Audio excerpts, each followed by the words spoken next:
big news in journalism, not big news for journalism, if that makes sense. That was well put. That was well put. Because I guess we'll go ahead and just jump right into the stuff we want to talk about. So this is episode 2 for Bobby and I. We're still as excited as ever to be here. We're still thrilled to be here. It was kind of a quiet week for Bobby. He had some stuff going on. I had some stuff going on. Work had me in a chokehold this week. Bobby was a little ill, had a little bit of a sniffle. So you might hear some. You might hear a little bit of going on. Yeah, you might hear a little bit. It's all right, though. It's cool. His mic's good. I barely even heard that one. So you're gonna hear me hiccup more than fucking anything. That's what I'm sitting here. I hear it in myself. But no, it's been a quiet week. Really not much production anywhere from anything. There was some stories that came out, some things that came out. Obviously, the first thing that we're going to talk about today is Adrian Wojnarowski is retiring from news industry. Woj is accepting a role at I don't know how to say this school's name. St. Bonaventures. St. Bonnie's. And I only know because we have a St. Bonnie's here right outside of the city, and it's probably our most prestigious school in the area. So that's dope, actually, that you can say that, because I couldn't. So that's his alma mater. He's going to be the program's general manager. So now schools are hiring GMs like fucking NBA teams, right? Yeah. So I read an interesting story about it. There's around 10 or 12 schools in the country right now that have a GM. St. Bonnie's. St. Bonnie's. St. Bonnie's is what we're. Oh, look, I'm bad at names. I'll be honest with you. That's my worst. Like, pronunciation of names. Should get better at it. Something I got to work on. But they're hiring fucking GMs now, right? So he will assist with NIL, recruiting, and assisting the head coach. So this dude's basically going there to be this dude's gonna run like fucking free agency for them, right? Like he's stepping into a huge role. Bro's about to go be Bob Myers. Right. Which I'm curious. How does that work out? Let me ask you. So here's my first question for you, Bobby. And this is something I wanted your opinion on when I first saw this. So he left $20 million on the table at ESPN. He was getting ready to re-sign a deal, 20 over 5. Right. So he left 20 million on the table because he didn't want to do it anymore. He said, or Adam Schefter said he talked to Woj, and Woj had said he wanted his life back. He was like, he was tired of propping his phone up in the shower while he was showering just so he didn't miss a text. He said he was tired of missing holidays because he had to be there to drop the biggest bomb. So he wanted his life back, and he wanted more of a work-life balance. So he's going back to his alma mater to do this. But here's my question. Do you think this accelerates a jump from college? Do you think he's going to try to go pro? Or do you think he's going to stay at his alma mater? Or what do you think's next? I don't think this is the end game. Right. That's actually a pretty good question. And I would have to make a guess because, to be fair, I don't have an honest answer. Does it come more to the money in the end? Do you step in this GM role and realize how much you like it and, I can go a lot further with this? Or do you sit complacent at your alma mater and do your thing there? So that's a good question. So complacency is a thing. I think a lot of people, people misunderstand. So, when you see Kobe played for one team his whole career, Tim Duncan played for one team his whole career, Dirk Nowitzki, Steph, all these guys, right, that are playing, I don't think that's complacency. I think that's loyalty. But when it comes to GMs, coaches, you can't get complacent and comfortable because you can get fired at any fucking moment. And that's tomorrow, they could wake up and say, "Yo, Steve Kerr, we need you to hop up out of here, young man." True. Or, you know what I mean? Just like they did. Remember when the Warriors fired Mark Jackson? Yep. They just made the playoffs. Yep. Steph was cooking. Clay came into his own. Yep. Draymond. This is the form of the big three. 100%. he gets fired. Right. It did like so. My thing is, do you think they had to have worked something because there's no way you leave $20 million on the table and you can get fired. Right. So now my only argument with that is it's kind of like a thing with Colorado and Dion, to where college football and the NFL/NBA are a bit different, because in the NFL, granted, you have organizations like Dallas that are worth a lot more money than other teams, but there's not as big as a gap as, say, Vanderbilt in Alabama or App State. Right. You know what I mean? So like, whoa, don't disrespect the Mountaineers, bro. Good team. I just didn't want to use a nobody I'm going to Boone in a couple of weeks to play golf. Hey, there you go. There's a mountainside course I'm going to play at. Listen, hey, maybe I should be talking about Florida State instead. No, yeah, Florida State fucking stinks. No, but no, I get it. I get what you're saying. You know, St. Bonnie's not like a huge university, so but they're bringing him there to do something. Right. So he has to do something, or 100%. You can't just let him be a bum, because they're not paying. There's no way they're not paying him good money. Right, and even with him going there, that brings eyes to other people interested. Yeah, because everybody's gonna wonder, oh, what's Woj doing now? Right. Because at the end of the day, bro, like, this dude had been the biggest, and when I say biggest, I don't think it's an understatement. This man ran the sports media world. You knew when something big happened, it was coming from Woj. 100%. Just because fuck, dude, the guy had been doing it 40 years. It's not like the guy, you know what I mean? So I know he'll be missed in the sports world. I know personally I'm going to miss him in the sports 100%. World. And he was elite at his job for 40 years. It's not like he was just a regular analyst. He had the biggest name. Was one of the best. He was that guy. Yeah. Right.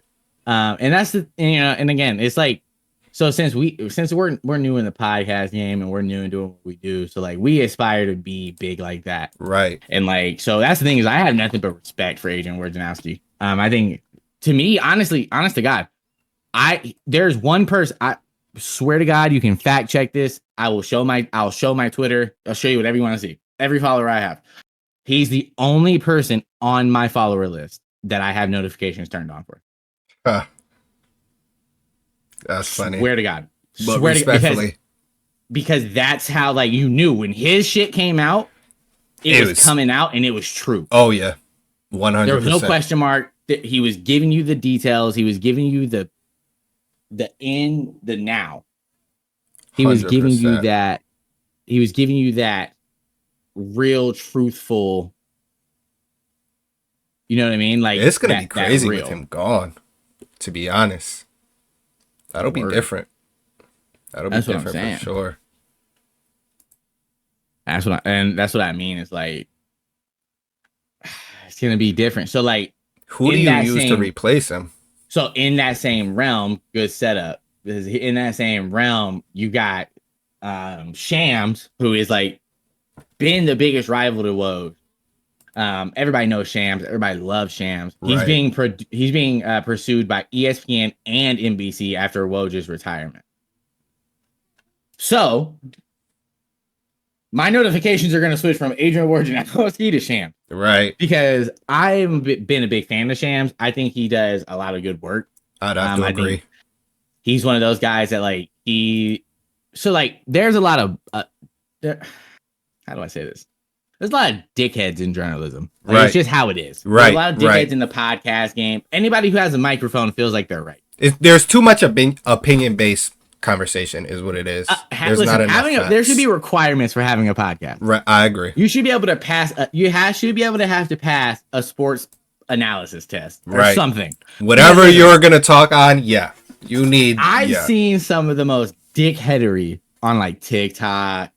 It's like, brother, and I get it. It's for the clicks. It's for the, like, I get it. Like, at some point, I'm sure we're gonna say something that's outrageous as fuck, right? Because it's just how it goes, right? I'm sure we both have a sports take that's like questionable, right? Everybody does. I don't give a fuck who you are. If you are a fan of sports and you've been a fan of sports your whole life, you're gonna have an opinion that is like, Josh Allen sneaking in on the top 5 all time. That's crazy as fuck to me. That's crazy as fuck to you. I mean, I'm not gonna listen. Clicks. Clicks. There's no way you're serious though. You No. I was about to Not a say, serious. I love him, but no. Not yet. I was gonna say, Bobby, I love Josh Allen. I think he's a great guy, but Not yet. Not yet. top 15, maybe. I don't even know top 15 yet. He has to win.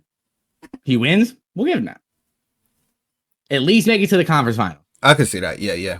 At least make MVP, it, something. Right. Like what Off topic, but he got to put a Lamar. Did you hear him interviewed and asked about winning an MVP because they feel like even though it's week 2, he's the early front runner for MVP, having the least turnovers in the league right now. He said MVP. I could give two fucks about an MVP award. I want to hold a Lombardi. If I do get an MVP, I mean, I guess it's a good thing. That means our team is probably the 1 seed and we'll have home field advantage, but I could care less about it.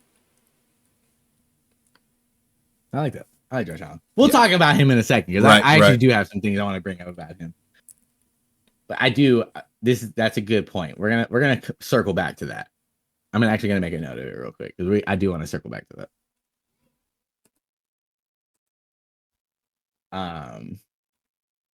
Bobby's probably looking at me type that note like what the fuck. Damn, we have a lot more in here than I thought. Cool. Okay. So yeah, Shams is being, needless to say, I think ESPN is gonna probably bag that. I don't see ESPN losing out on somebody like that just for the simple fact that how can you? Right, I have to agree. He's well respected. He's super knowledgeable. What I like about him is he's one of those journalists that'll kind of get down in the trenches, if that makes sense. Like he'll get his hands dirty to like he'll go out and he'll find information. He's not just So that's bro's elite, right? Which I like a lot. And the thing is, like, again, and like I've always, again, like I said, podcast world. So here's the thing: I've said it, and I've said it for a while. I've actually said this to you, like, so fun fact. So for people, I guess people that don't know Bobby and I's backstory, we've known each other for a while. Bobby and I've been cool for a while. Cool is an understatement, Call of Duty. But yeah, like we've known each other for a good time. And it's like we played Call of Duty together, we did all these things together, and we used to just talk these, like, bro, we used to yap our random teammates' heads off. I mean, like, whoever was like, it doesn't matter. Especially Chinny. Chinny made a whole TikTok about hates us. Yeah, Chinny hates us when we, because he'll be like, "Yay, sports!" Chinny, I know he loves us. I know he does. But he has to hate those conversations. It just gets too deep. Because we just yap. Because we literally just yap. That's what we do. It's like we went from yapping in the middle of Call of Duty to being like, you know what? We could just do this shit. Did bro just put his finger in my mouth? No, I wanted to focus. I need my camera. Bro put his finger in my mouth. What the fuck? Pause. I was like, damn, Pookie. The fuck out of here, Diddy. Yo, can we talk about 1,000 bottles of baby oil? Can we talk about Walmart having them on front shelves, like on end caps to... Yeah. Listen, bro. Baby oil. Listen. So I myself, it's hit, brother. A bottle of baby oil lasts forever. Like forever. Like Vaseline. You know what I'm saying? Like, how many I have one in my bathroom right now, and I've probably had that for like 3 hours. It might be expired. I don't even know. We've had it forever. Vaseline? Baby oil. I have a jar. How long does Vaseline take you to go through? A long time. Because I don't. Brother, I use it on my lips. I use it on my, like, when I have dry skin. Anything, right? Right. Brother, I have had the same Vaseline jar for, I swear to God, 2.5 years. Right. I've had a baby. This baby oil I probably had since high school. I got kids, and I can tell you that. I'm 25. Baby oil, yeah. That's just crazy. Brother, I graduated high school in 2018. Right. It's been a minute, brother. So, brother, a 1,000 bottle. Brother was trying to have the freak off of a fucking No, that's insane. I don't even, like, that's insane. Bro, that is something beyond me. Bro. No, it's like 732 sex toys as well, bro. It's crazy. What was he trying to do? What in like, dog? You were not trying to like freak offs. Not a thing for you, bro. Nah. Bro is trying to have like I can. There's no picturing that in the mind. Not that you want to, but like that's that's. It's like it's human nature at that point. Like you gotta think like, what the fuck? I just think of like a castle, medieval times. Like I don't know what's going on. Bro thinks of a fucking like the fucking There's a fucking show. Oh, there's a gulag down there. I don't know what's happening. Like bros making people fuck to get out. Get the fuck. If you lose, you get your head chopped off. Like there's no just so Diddy. much It has a going whole on. new meaning. Now, They said he has. They said he has two identities. He's Diddy's when he's normal, and he's the Diddler when he's in his mode. When is he Sean Combs? That's a good question. Sean Combs might be gone. Sean Combs is way gone. That one got left. He got diddled. He got diddled out. Bro. He got diddled out. Bro, like, and then you see all these like old interviews of like Justin Bieber and like all that shit coming up, bro. And you think like it's like we're laughing about it. We're not laughing at the act. We're laughing at the fact that he had 1,000 bottles of baby oil. Right. That's just, it's not plausible. And I mean, this is a conversation for another time. I don't want to be that guy, but a lot of these people put themselves in that situation. No doubt. For more money. So like to each its own, and you again, know. it's Hollywood. Right. There is a deeper scary world. I just got a notification. Hold on, sorry, live notification here. They're betting the boosting line on USC. So USC's favored by 4, or they were favored by 6. They were favored by 5.5, then 5, then 4.5, then 4. They just bumped the line back up to 5 and made it plus 1,700 for them to win by 5 points. Oh wow, that's kind of crazy. But yeah, anyways, we're not laughing at the diddler doing diddle things. We're laughing at the fact that it's fucking impossible to go through 1,000 bottles of baby oil. I don't give a fuck what you're doing. No way. You would quite literally in an entire lifetime. You can't use that. There's no way, bro. Like it's just that shit is so slippery just for this much. Like you go and you're fucking literally. Like what are you doing? You're having human slip and slides with just pure baby oil. It'd been cheaper to just buy fucking Crisco. It'd have been cheaper to just build a fucking slip and slide park. Or just don't be weird. Right. Just cheaper to do that. Right. It's free to not be weird. Very much. It costs you money to be weird. That's what I don't understand. It costs you more money to be a weirdo than it costs you to just be normal. Just be yourself. And if yourself is freak offs with 1,000 bottles of baby oil, you got problems. That's Diddler Sean Combs. That's the Diddler. Fucking go, Woody. It's gross. Anyways, back to the lovely world of sports. Jesus Christ. Oh boy. Can't take myself fucking serious anymore. So interesting question to kind of kick back in the sports world, get your mind boggling a little bit. So in the NBA, when you think of all stars, who do you think is the most underrated star of? I'm not gonna say the 21st century because that's a long period. 21st century, I do already have an idea. From our lifetime. And some people may not agree with this, but I think this is more of a newer argument in a sense. Well, my answer is going to be Dwayne Wade.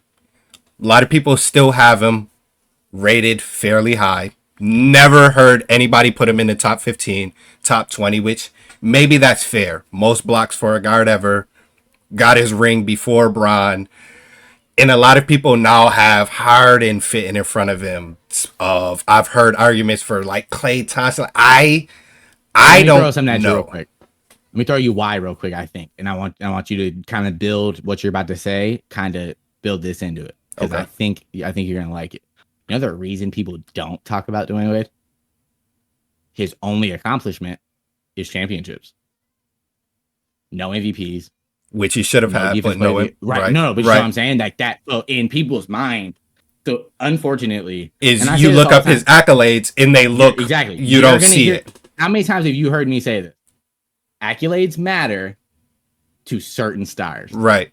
Right. How many times have you heard me say that? Which is an unfair fact, but very true. Unfair You've because said Dwayne it. Wade has no MVPs. He has one Finals MVP. No, he has I think 1 or 2 all defensive first teams. Not 100% certain. He has 2. I didn't look that up. He has 2 all defensive first teams. He doesn't have and then unfortunately for him, he won championships with LeBron. So people are going to credit LeBron more than they're going to credit Dwayne Wade, even though Dwayne Wade still averaged like 27 in those finals. Yep. Still led the team in blocks damn near. It's held the team together and so that's a great pick. But I want you to build what you're about to say just kind of off so you can kind of so MVP or Harden's MVP, obviously. A lot of people will make that surpass D Wade. And don't get me wrong, I know a lot of people don't like Harden either. I'm a huge fan of James Harden. He won. He has the opposite problem. I am a huge fan, but you've never won and you're a very one-sided player. When it comes to basketball, I am huge on 2 sides. Just last episode, how much credit did I give to Curry for his massive jump in even his effort on the defensive side? It's tremendous. That's why I have Trae Young ranked so low, because no matter how well you can put the ball in the basket or, you know what I mean, assist and count for points, defense matters a lot when there's only 5 players on the floor. You have to play both sides. This isn't football. You don't go on the sideline for defense. You have to play both sides. Mm-hmm. And Dwayne Wade is one of the best defensive guards ever. So I wouldn't say, I disagree with the best defensive guard because I don't think he is the best. I don't think he used to guard as much. So I think the Heat play a real big zone defense. Right. They love playing zone. Pat Riley has always zone. So Indeed. when Dwayne Wade first got there, it was Pat Riley. Then it was Eric Spoelstra. Spo does the same thing. Exactly. Spo runs a 2-3 or he runs a 3-2. If he has more shooters, if he's playing a team like Golden State or a team like the Mavericks who have knockdown shooters, he's going to run a 3-2 and he's going to let Kevin Love and Bam Adebayo run the back, and he's going to have his 3 guards up front. That's just how they play defense. It's always how they play defense. It just because when you're playing a 3-2 or a 2-3, you have zones, right? So Dwayne Wade used to compromise his zone when he saw a big going for layups and punch that shit. Right. So best defensive, I think he's the best shot blocking guard ever. That's not even that's not close. He is. It's no doubt. He has the most blocks ever. He would pin your shit. Okay, so I should probably, I'm sorry, and I should have fact-checked this. Dwayne Wade did win an MVP in 2007, and not that this matters that much because, to be fair, the Heat are a winning team, but they haven't had much stardom come through. He's the all-time leader in points, assists, steals, and games played.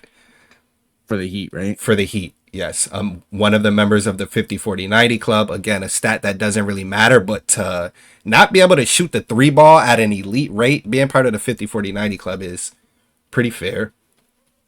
So I don't think Wade won MVP. He has the Finals MVP, 2006. He's a 3-time champion. Yeah. Okay. So that's what it's talking about. 13-time NBA All-Star, NBA All-Star Game MVP. Because Because in 2007, that was Dirk. Maybe that was somebody. That was the year after they won the championship with Shaq. Yeah. So he's a 2-time NBA first team, 3-time NBA All NBA second team, 3-time All NBA third team, 3-time NBA All Defensive second team. He has no defensive first team. He's a 1-time NBA scoring champion. He's an NBA All-Rookie first team, NBA 75th anniversary team, and his number 3 is retired by the Heat. So no MVPs, no defense player of the year, no All-NBA first teams. That's why he gets overlooked, I think. That was Dirk's. But my answer is completely different. I think it's Tim Duncan. I'm not mad at that. That would have been the easiest second answer for me. I've never heard anybody mention Tim Duncan in their top 5, top 6, top 7. Timmy D in my top 5 players of all time, not by position. I know we talked about position last time. Timmy D's in my top 6. I go by 6 because I like even numbers. He's in my top 6. He is 6, actually. He is number 6. Tim Duncan all time is number 6 for me. When we had that conversation last episode, I went through and He was my six man. I found my tweet from like a year and a half, 2 years ago, where I was, where I at maybe a little longer, because at that time I had Magic over Curry, so that was before Curry beat Boston in the finals. I still had Magic over him, and I had Tim Duncan at 6 at that time. So he's a 5-time champion, 3-time Finals MVP, 2-time Most Valuable Player, 15-time All-Star, All-Star Game co-MVP, 10-time NBA First Team, 10-time NBA 3-time NBA Second Team, 2-time NBA Third Team, 8-time defensive all defensive First Team, 7-time defensive Second Team, Rookie of the Year, all Rookie First Team, USA Basketball Male Athlete of the Year. Like, bro is just, and let's not even talk about his college career at Wake of all places. And even that's another player where in his accolades are just insane, but that's another player that his accolades match his unless you watched him, you don't really understand the presence he had on the floor. All the big men, bro. Well, everybody will tell. Yes, 100%. They're like, "Yo, who busted your ass in the league, bro?" I'll quote Shaq on a podcast. He was on the $1 million worth, not $1 million worth game. What's that? Fuck. Yeah, no, it's not $1 million worth of game. God damn it. It's fuck. Oh man, what podcast? I have to look it up now. Fuck. It's what's his name? What are their names? Oh, bro, I'm blowing it here. And I'm sorry, I'm not familiar with that one. Nah, it's not $1 million worth of game. Knuckleheads. It's the Knuckleheads podcast. It's Quentin Richardson now. Okay. I've seen a TikTok about that. So it was on their podcast, and he said they were like, "Who's the first person in the league to bust your ass?" He was like, "TV, Tim Duncan." He was like, "Bro," and everybody says they're like, he would talk shit so subtly, right? Like he'd walk by you and be like, "I'm about to do this."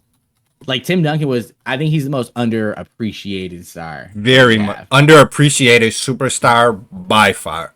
So bro, I kind of love your argument. And I mean, you have endless carried players. That squad, right? Endless players that praise the hell out of him. Endless Hall of Fame. And that's the thing. Is like same thing. Like I'm tired of like the thing I hate about the media the most, bro. And I get it. Like, oh yeah, CT, you and Bob you're in the media now. The thing I hate about the media is the disrespect they put on players that can't defend themselves. Right. So the disrespect on Kobe recently has been fucking through the roof. Outrageous. And I've never even been a fan, but it is outrageous. Bobby knows I'm the first person to call somebody out on some bullshit. If I think your take is stupid, I'll tell you in a polite way. Right. But I'm gonna let you know your take's fucking. There is a dude on TikTok. I'm not gonna say his name. Whatever. He's a fucking loser. Simple. Respectfully. Simple. His takes are all it. I don't know if it's like satire. I don't know if it's real. I don't know. This man had the audacity to say Kobe is not top 25 all time, and he's not top 5 Lakers. Bobby, with the speed that I almost commented on this guy's TikTok. Block button. Brother. I don't even need that energy in my life. I don't even need that energy in my life. That shit is so dumb. It's so dumb to me. There's a point to where like we were talking about, for clicks is a thing, but just sheer stupidity is just too much. Just sheer stupidity. Right. It's just sheer, like, you're at that point, you're just like, you're getting your name built off the wrong thing. I'd agree. Building your name off of like Kobe's not, like, brother, be so fucking for real. Mm-hmm.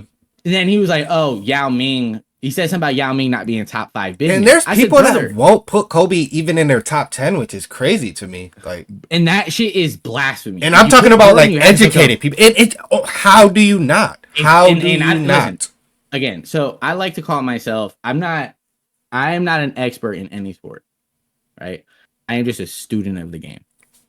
You can quote me in saying that. I've said it on my own streams. I've said it to everybody that's ever asked. My opinion is my opinion. Your opinion is your opinion. I'm a student of the game. I don't speak off of assery. I'm not gonna disrespect the game by talking bullshit. Dude. Right, right. When I say something, I'm gonna if you want to fact check me, you're more than welcome. Because I've done the homework. I know what I'm talking. I know what I'm saying, right? Kobe Bean Bryant is if he's not 1, he's 2. If he's not 2, he's 3. And there's no argument to be had. Because if Michael Jeffrey Jordan is in your top 3, Kobe Bean Bryant also has to be in the top 3. Because he did what Jordan did at a higher level with tougher competition in a better era. Hey, TikTok. Kobe, MJ. That's just my opinion. I'm not even mad. No, and I'm 100% okay with that. Because like I just quoted, did what he did, better competition, better era of basketball. Indeed. You had the Spurs, you had the Mavericks, you had every team was decent at this. It's like the day and age we're in now. The day and age we're in now, this is the golden era of basketball. Right, right. For 2 reasons. There's not a team that's the clear-cut favorite to win the championship. People are going to say, oh, Boston. They're not. If Boston played a better team out of the West was just hurt last year. Yeah, Jamal right. Murray got hurt. Right. The Mavs were hurt. You run that series with anybody. If you play, they got lucky they didn't play the Nuggets. That's any top team in the West can take Boston to 7 games any day of the week. Any day of the week. And the Mavericks were not a top team in the West. They were 6th seed, 5th seed. They were they weren't even supposed to. They just got hot at the right time. They got lucky. Right. Injuries matter. Injuries are very a thing. much. They matter. Very much. Very much. When I sit here and again, student of the game, bro. I love this shit. I love doing homework on this shit. I do. It's like an addiction. When I look, bro, there's no clear-cut favorite to win. Yeah, the Sixers are probably the clear-cut favorite to win the East. You can't even say that. PG can't stay healthy. Right. Joel Embiid can't stay healthy. Tyrese Maxey's a great player, but I don't think he's enough to overcome the injuries of the other 2. Not yet. Right. Doesn't make sense. Right. The Bucks are going to be good. Dame Lillard's healthy. New Giannis York is will healthy. be good. Boston will be good. Exactly. They're my pick. pick. If the Bucks stay healthy, I'd like the Bucks out of the East. If they can stay healthy, I like the Bucks out of the East. I think the Knicks can afford more injuries than the Bucks can. Yeah, the Knicks are a bit deeper. Because think about it like this. Either OG Anunoby or Julius Randle's coming off your bench. Right. And then you have OG Anunoby who plays the same exact role as Miles Bridges and not too far behind him offensively. You know, a better defender and not too far behind offensively. So I think the Knicks are my pick in the East. I'm not mad just because I think they're deeper. Right. So that's what I'm saying. That's not even clear cut. Anybody can win the East. Right. The Indiana Pacers look good. Yeah. The Magic are going to be really good. So there's going to be squads in the East that are, but the whole point is like, this is the most diverse basketball's ever been. And I love it. Everybody's good. And I love it. The Hornets suck. Whatever. Those are rebuilding teams though. Like, there's 20 teams in the NBA that go to the playoff. 10 from the East, 10 from the West. I think there is 22 teams that could make the playoffs. I think there's 10 teams that suck. I think there's 22 playoff teams. 2 are going to miss out just because they lost too many games at a certain time. Right. But I think this is the most equal basketball has been since when Kobe was dominating. Bro, there's a time when Kobe had 5 50-point games in 1 week of basketball. Right. Brother. Yeah, he took a lot of shots. He missed a lot of shots, but he also made a lot of shots. He made some of your favorite players. He also has wins. Right. He also has wins to show for it. There's nobody that would go 5-on-1 to win a basketball game in the NBA playoffs when Kobe Bryant caught a tip from half court, dribbled it up, crossed the fuck out of Steve Nash, hit the shot from the elbow to win. Nobody's fucking doing that. You don't teach that killer mentality. No, that's not something you teach. You're born with that. You either have it or you don't. You're born. That's a dickhead mentality. You had 4 open teammates. Exactly. You trusted yourself against 5 men more than you trusted your Lamar Odom, Derek Fisher, fucking that's demon time, bro. Like that's nobody like, and people say what you want. Oh, it's selfish. No, it's not. It's beautiful. Because you're never going to run into another basketball player like that. Right. I know that was a whole some other bullshit that we just talked about, but man, I had to get that shit out. I'm tired of that shit. Bro. I have to agree. I'm tired of the being disrespect. As a kid from California, stop disrespecting the and listen, there are so many people. You can ask DJ, Mr. No Diddy. I have never been a fan of Kobe. I have always disliked Kobe, but I have never once said something silly or negative about the man. You can't. Anybody with a brain. Exactly. Listen, Bobby, you've watched sports a long time, brother. Right. Listen, I wouldn't be doing the podcast with Bobby if he was like just a dumbass. Right. Neither one of us would waste our time with the other person. Indeed. Right? Because this is valuable time that you don't get back. Right. So being upfront and honest, you don't like Kobe. That's cool, right? But just like you don't like Steph. But I respect the hell. I don't like Tom Brady, but I will tell you, they're fucking Bobby's goats. Kid is a Steph fan, bro. Yeah.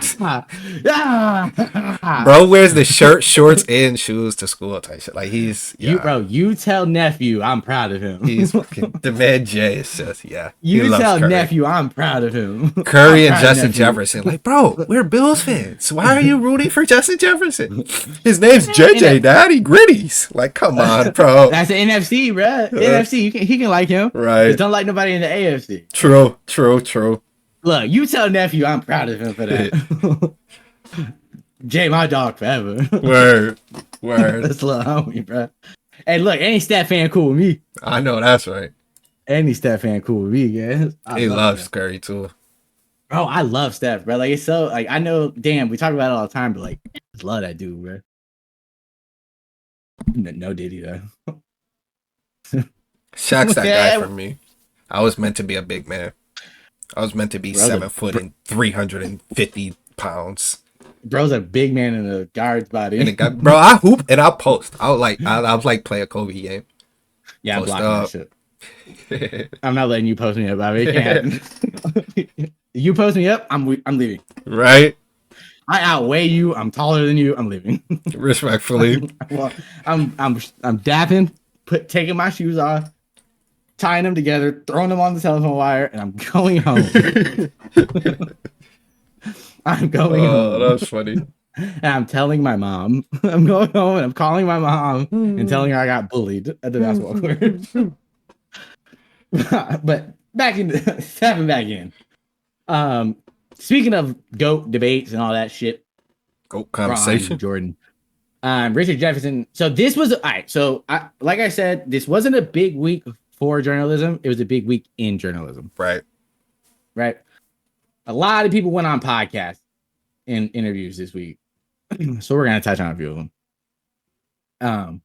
So Richard Jefferson was on an interview and he said he compares LeBron's situation in LA to Michael Jordan's with the Wizards. He said, there's too much pressure on LeBron. We look at the defending champions, the Boston Celtics. The Lakers are 3 all-star caliber players away from being on their level. And my first reaction to that is... Why the fuck do we have to compare Jordan and LeBron in that situation? Just say it's too much pressure on. Why that's, again, unnecessary. And it's something we won't ever be able to escape. And it's like... And it's unfair, though. Right. It's unfair to the consumer, right? Like, again, I've told you this before. I don't think it's fair to compare if you didn't play in the same era. By the way, Jordan retired the year LeBron got drafted for the last time, 2003. Right. They didn't play together. They didn't play against each other. Kobe and MJ played against each other. And it wasn't too much, but they did. To be fair, I was going to get to that. Like, Kobe didn't even get... From 96 to 03, they played against each other. Right. Like, people don't talk about it because nobody really gave a fuck. Right. It was the end of Jordan's career. Nobody really gave a shit. Right? Like, nobody cared. Why do we care so much about Jordan being LeBron or LeBron being... Why the fuck do we care so much? I just don't understand. I don't get it. The rough truth is because somebody has to be number one. And they're number ones in their own perspective, right? Exactly. And as a real sports mind, we understand that. But as a casual fan or as a asshole, I guess you could put it, They don't. They need a clear-cut number one and why this person is number one. And my problem is kind of to your point, at the back end of Jordan's career, nobody was even talking about it. Nobody cared. So why is there so much weight on LeBron's back at the end of his career? Well, so I think again, it's different. Is it because he can still perform at a level that MJ couldn't? The thing is, Jordan was though. Jordan averaged 36 over a 20-game span his last year in the league. The last 20 games of his 2003 season, he averaged fucking 36. Like, the dude could still hoop. He just wasn't 1996, 1995. Like, he wasn't that type of Jordan. Right. And again, I think we're going to see LeBron take that exact same step back this year. I don't think LeBron's going to go. People are like, oh, blah, blah, blah. He's fucking 40 years old, bro. It doesn't matter. I don't care. Father Time. There's one person in this lifetime that is undefeated at their respective sport. And that is fucking Father Time. Father Time don't give a shit who you are. Your body doesn't give a shit who you are. Bron's going to jump wrong one time and it's going to be, a hamstring. Oh, then it's going to be a calf. Then it's going to be a toe. I'm going to sound like I'm glazing here, but to his respect, he's probably the person that's fought in Father Time the hardest. But I mean, it has to catch up. But he's still losing. There's no last year. There's no around it. He's hurt the same ankle. He's missed 38 games over the last 3 years, which is the most in his career, for the same ankle. The same ankle injury. He's rolled it 3 separate times, and it's caused him 10 games each season, if not more. So I think last year he only missed like 6. He missed like 20 1 year, 10 1 year, and then 6 1 year. Or some order like that. He's missed more games in the last 3 years for his one ankle. So again, that's Father Time. That's showing you like, damn, brother, you're not as bouncy back as you used to be, which is okay. I think he's still going to dominate. I think he's still going to average probably 25, 7 and 7. I'm trying to find the exact quote, but JJ Redick was already talking about his minutes will be extremely different than anything it's been. Like, his load management essentially. Yeah, he's not because they're not stupid. Right. They need LeBron for the playoffs. They don't need LeBron to win regular season games. It just doesn't. Same thing with Steph. The only reason Steph's load management is going to be different than Bron's is because his team is just worse. Right. First of all, I don't think the Lakers or the Warriors are playoff teams. To be fair, they'll be play in. But yeah, I don't even think that. I think JJ is going to go in there. He's going to try to please LeBron by playing Bronny, and it just doesn't make sense. Did you already see reports that, Bronny James potentially could start at the 2? In what fucking world? Is he a starting caliber player? Yeah, that's not nowhere. Nowhere. And I'm sorry. That might sound like me hating. I love the fact that Bron's going to play with his son. That is fucking amazing. He said he wanted to do it and he did it. That's great. I respect that. He doesn't touch. If he does touch the floor, they don't care about winning. That'll let you know. This is what it is. Exactly. That'll let you know how the season's going to go. If Bronny touches the court, that lets you know how the season's going to go. So I've said it. People want to compare like Ken Griffey Jr. and Ken Griffey Sr. Senior never said, go sign my son. They just happened to draft the kid because he was there. Ken Griffey Jr. is one of the greatest baseball players ever played fucking baseball. Right. He had talent. He was skilled. He played immediately. Bro has his own shoe. Bronny James averaged 4.6 points, 1.1 rebounds, and like 1 assist in 12 minutes of college basketball game. His teammate, who averaged 16.7 points a game, 5-point-something rebounds a game, and like 3-something assists, is undrafted, not signed, looking for a roster spot. Bronny James, as one of the damn near last picks in the draft, has a 2-year fully guaranteed contract. To be fair, where that makes sense. Is that Bronny's fault, or is that these teams' own fault? No, it's Bobby. That's the Lakers. The Lakers didn't draft the best player available. They drafted LeBron James' son, which will raise ticket sales. I'm not go look at it though. Like look at the players who went undrafted and players that got drafted. Bronny James, bro, he averaged the least amount of points that anybody at that draft pick has ever averaged. He averaged not even 5 points. He didn't even shoot fucking 4 shots. Like, where is that an NBA caliber player? So my question to you, with LeBron having a player option in the offseason, you being the Lakers GM, you probably are ready to move on. I don't know, but I should have. If you want LeBron back, do you not draft Bronny with that second round pick? Is it worth? Think about all the greats that have came from the second round. Okay. Right. Very true. I can name a few. Right. There's currently 2 that are top 6 best players in the NBA. Right. So think about it this way. No, you might not get a star in the second round, but with that pick that they took Bronny, they could have. Bron's not going to fucking play forever. You're not going to win a championship with LeBron. That window is fucking closed. They don't think so, though, is a thing. There's, Bobby, be realistic here. They don't think so, though. But I'm thinking I'm not. Fuck them. Me and you. I don't think. Listen. You can quote me on this. Are the best team in the West. No. I don't even think the Lakers are top 5 in the West. But listen. That can help that. They did. Not with that second pick. Dalton Connect is going to come in and shoot right away. But listen, hear me out. They're starting 2 guard. With LeBron, you always have a chance to win a ring. Do they win a ring this year? No. With LeBron James, though, you have. If LeBron can, the casual fans will hate it. But if you load manage LeBron insane this year, and LeBron is fully healthy going into the playoffs, you again probably do not win a ring. The odds are not high, but you do have a chance with LeBron James. You have a chance with Steph Curry. There's certain players, you know what I mean, and they are kind of in that mode. Could have went to somebody to help, which I agree. There was better players. There was better players available. Very true. I can't argue that. A actual rotational play again. I just can't remember his name, and I feel bad for not remembering his name because he went to USC.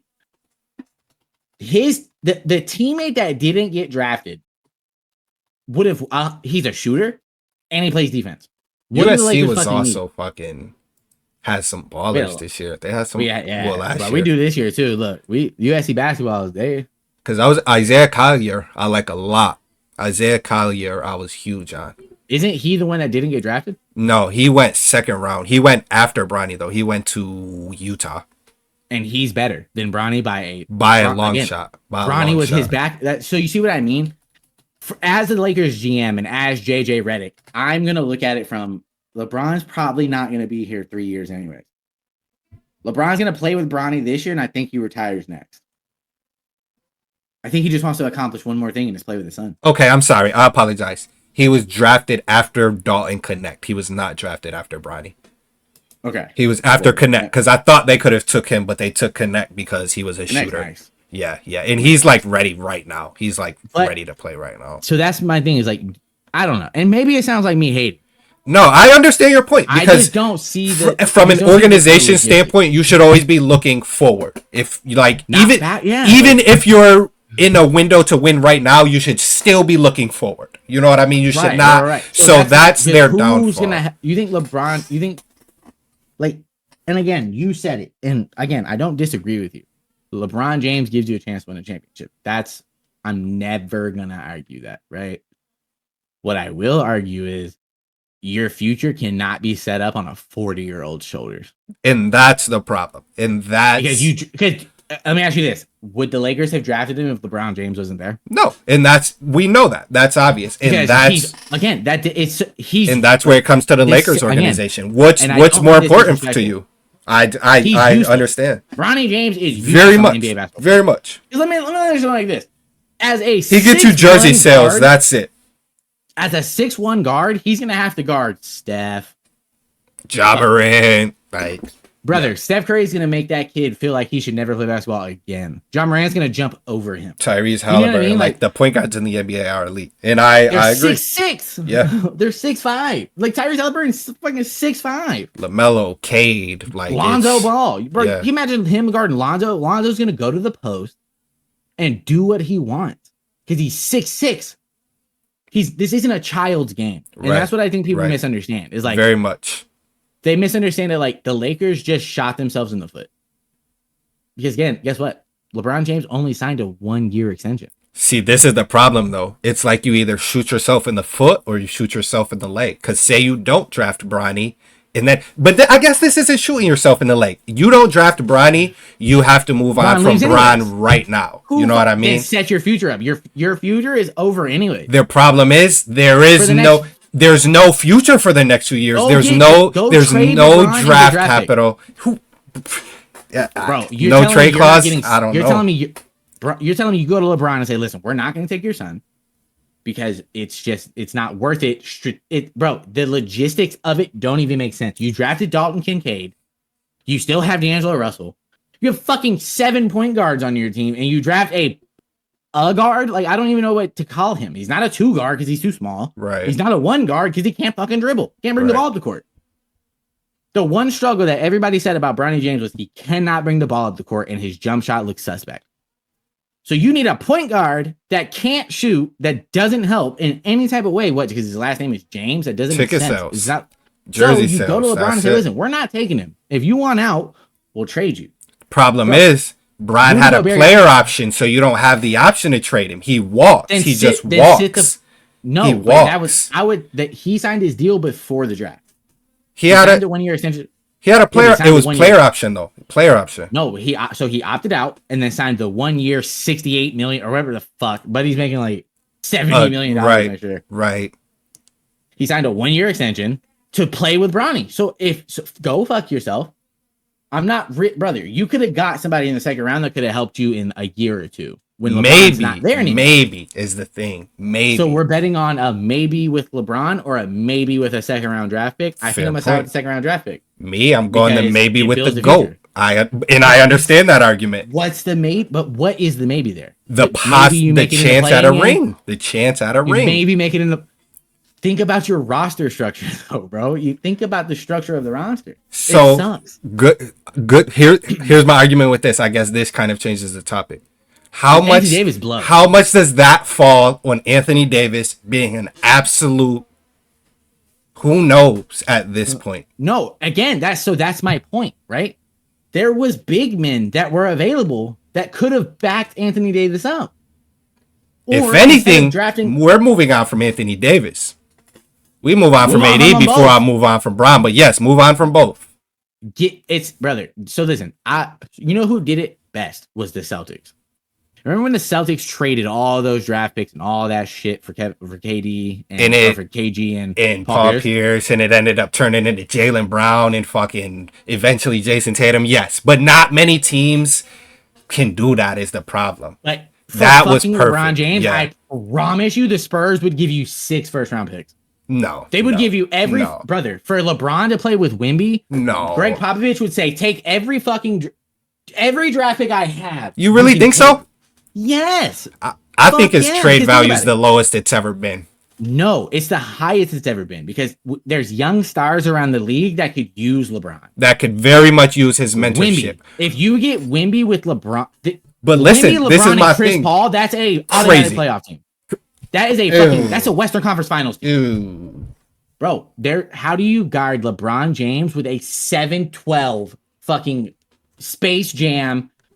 Stole all the souls from players. I need to see it one more year first. I'm not sold on Wemby. I need to see it again. Brother, I need to see it with again. LeBron, that would be But any other star with LeBron. This is my problem. Wemby. If San Antonio does that, you now essentially have a building block. Is the only difference. You have Wemby. The Lakers don't have anything. Your future. But you kind of fall into the same situation that the Lakers are in. It's kind of you don't because you have an attraction. You have your no state tax. No federal tax in the state of Texas. You have a 7'6" gonna be superstar, and you have one of the greatest coaches to ever touch a clipboard. That a lot of superstars you have attraction. Did not doing they suck. Exactly agree playing attraction. For it. Right, true. Guess what? Wins championships. People didn't like playing for Phil Jackson either. Brother has 11 championship rings. Good point. You know what I mean? Like so. Good point. Who really gives a fuck? If you're winning, it doesn't matter. You can't argue with somebody who's winning. They're not winning though. He has won, but he's not winning. He's not winning. He didn't have shit before this. His best player was DeMar DeRozan. I mean, Listen, if you give Wemby a second, like I think the Chris Paul edition is way bigger than people think. I agree. Chris didn't work out in Golden State because it didn't make sense. The Right. timeline At didn't all. make sense. Right. This timeline makes sense. He knows what he's there for. Right. He's there to be a mentor and get Victor Wembanyama is going to average the most points he'll ever average this year. Agreed. Agreed. I'm calling that. And if not, it's going to be very, very he next. He might average 30. Like he might lead the league in scoring just because it's going to be so easy for him. That's a bit crazy, but it's not though, bro. Because think about it. How do you guard a pick and roll or pick and pop with Victor Wembanyama and Chris Paul? Because if you don't switch to Chris, you put a body on him. You put the body on him. It doesn't. I think, bro, he's 7'6". I think we'll see a bit this year. I think we'll. He's going to be a elite player, but I think why are you hating on Victor? The size, your body, you like. Let me see. Someone like Bam, I think, can give Victor Wembanyama help on the defensive side of the floor. I think he can give him help. I think Victor Wembanyama cooks Bam Adebayo. I don't think so. Because he can, bro. Think about it. He came up in France playing as a point guard, right? So it's not like he ain't got a handle. He's got a handle, and he shoots that bitch from 40. So did Anthony Davis. I mean, Anthony Davis played point guard. No. Yes. No, that's not comparable. Anthony Davis is at 7'6". Shit. This dude is 7'12", Bobby. He's 8 feet fucking tall. He is 11 and a half feet tall. Bro, he picks the ball up like this. He doesn't even use these. I need to see it. I need to see it for a long time. I've seen Yao Ming. I've seen these huge big men, and he's the most skilled out of all of them. But I need to see it for 10, 11, 12 years. I don't want to see a great rookie year. You're not gonna give him credit till 12 years in the league. God damn. That's a real hate now. No. I need to see it. I need to see it for a while. I don't want to see you ball. I don't want to see you ball out for 3 years and then you're a nobody or you're injured because you're fucking 7'3". You're not knock on wood, because I don't want to see him injured. I don't want to sound like that guy. I don't want to see it. I get it. I just think there's a lot of the talent is.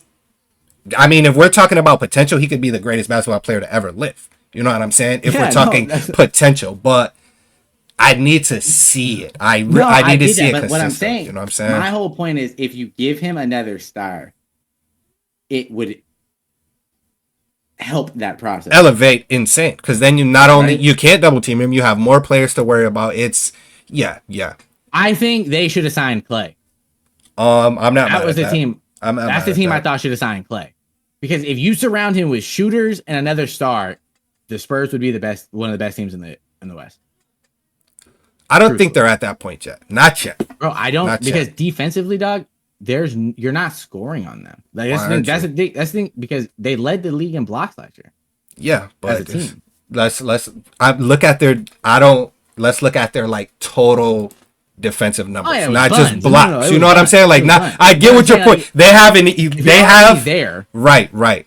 But you got Jeremy Shohan, you got Devin Vassell, you got I don't think they're there yet. Wemby alone doesn't put you there yet. No, fuck no. If I said if they got LeBron or if they got KD or they got definitely. If we're talking about a top tier star, yeah. Because KD's on the block, bro. If they start the season trash, KD will get traded. I don't like KD. I don't like him there though. It would work, but I don't. To be honest with you, I don't like him. That's a bad mentor for Wemby. Man, hate me for saying this. I think KD's the most overrated star in the fucking world. And you know what's ass? KD as a person is great. Seems like a great guy. I love his attitude. He's always honest. But as a basketball player, and as me being a fan of the sport, you fucking suck, bro. You suck. So listen. You're people disgusting. hate this. People hate when I say this, and I've argued with many fucking people about this. This argument I've been having since KD left Golden State. Steph had a championship before KD. He won 2 with. He has 1 without. KD hasn't made it to the second round of the playoffs since leaving Golden State. Right. So I say that to say you can't be considered one of the GOATs when your legacy was built by a 6'3" point guard that resides in Golden State. KD needed Steph for his legacy moments more than Steph needed KD. Hot take here. Again, say that to say who KD ran to Golden State. Right.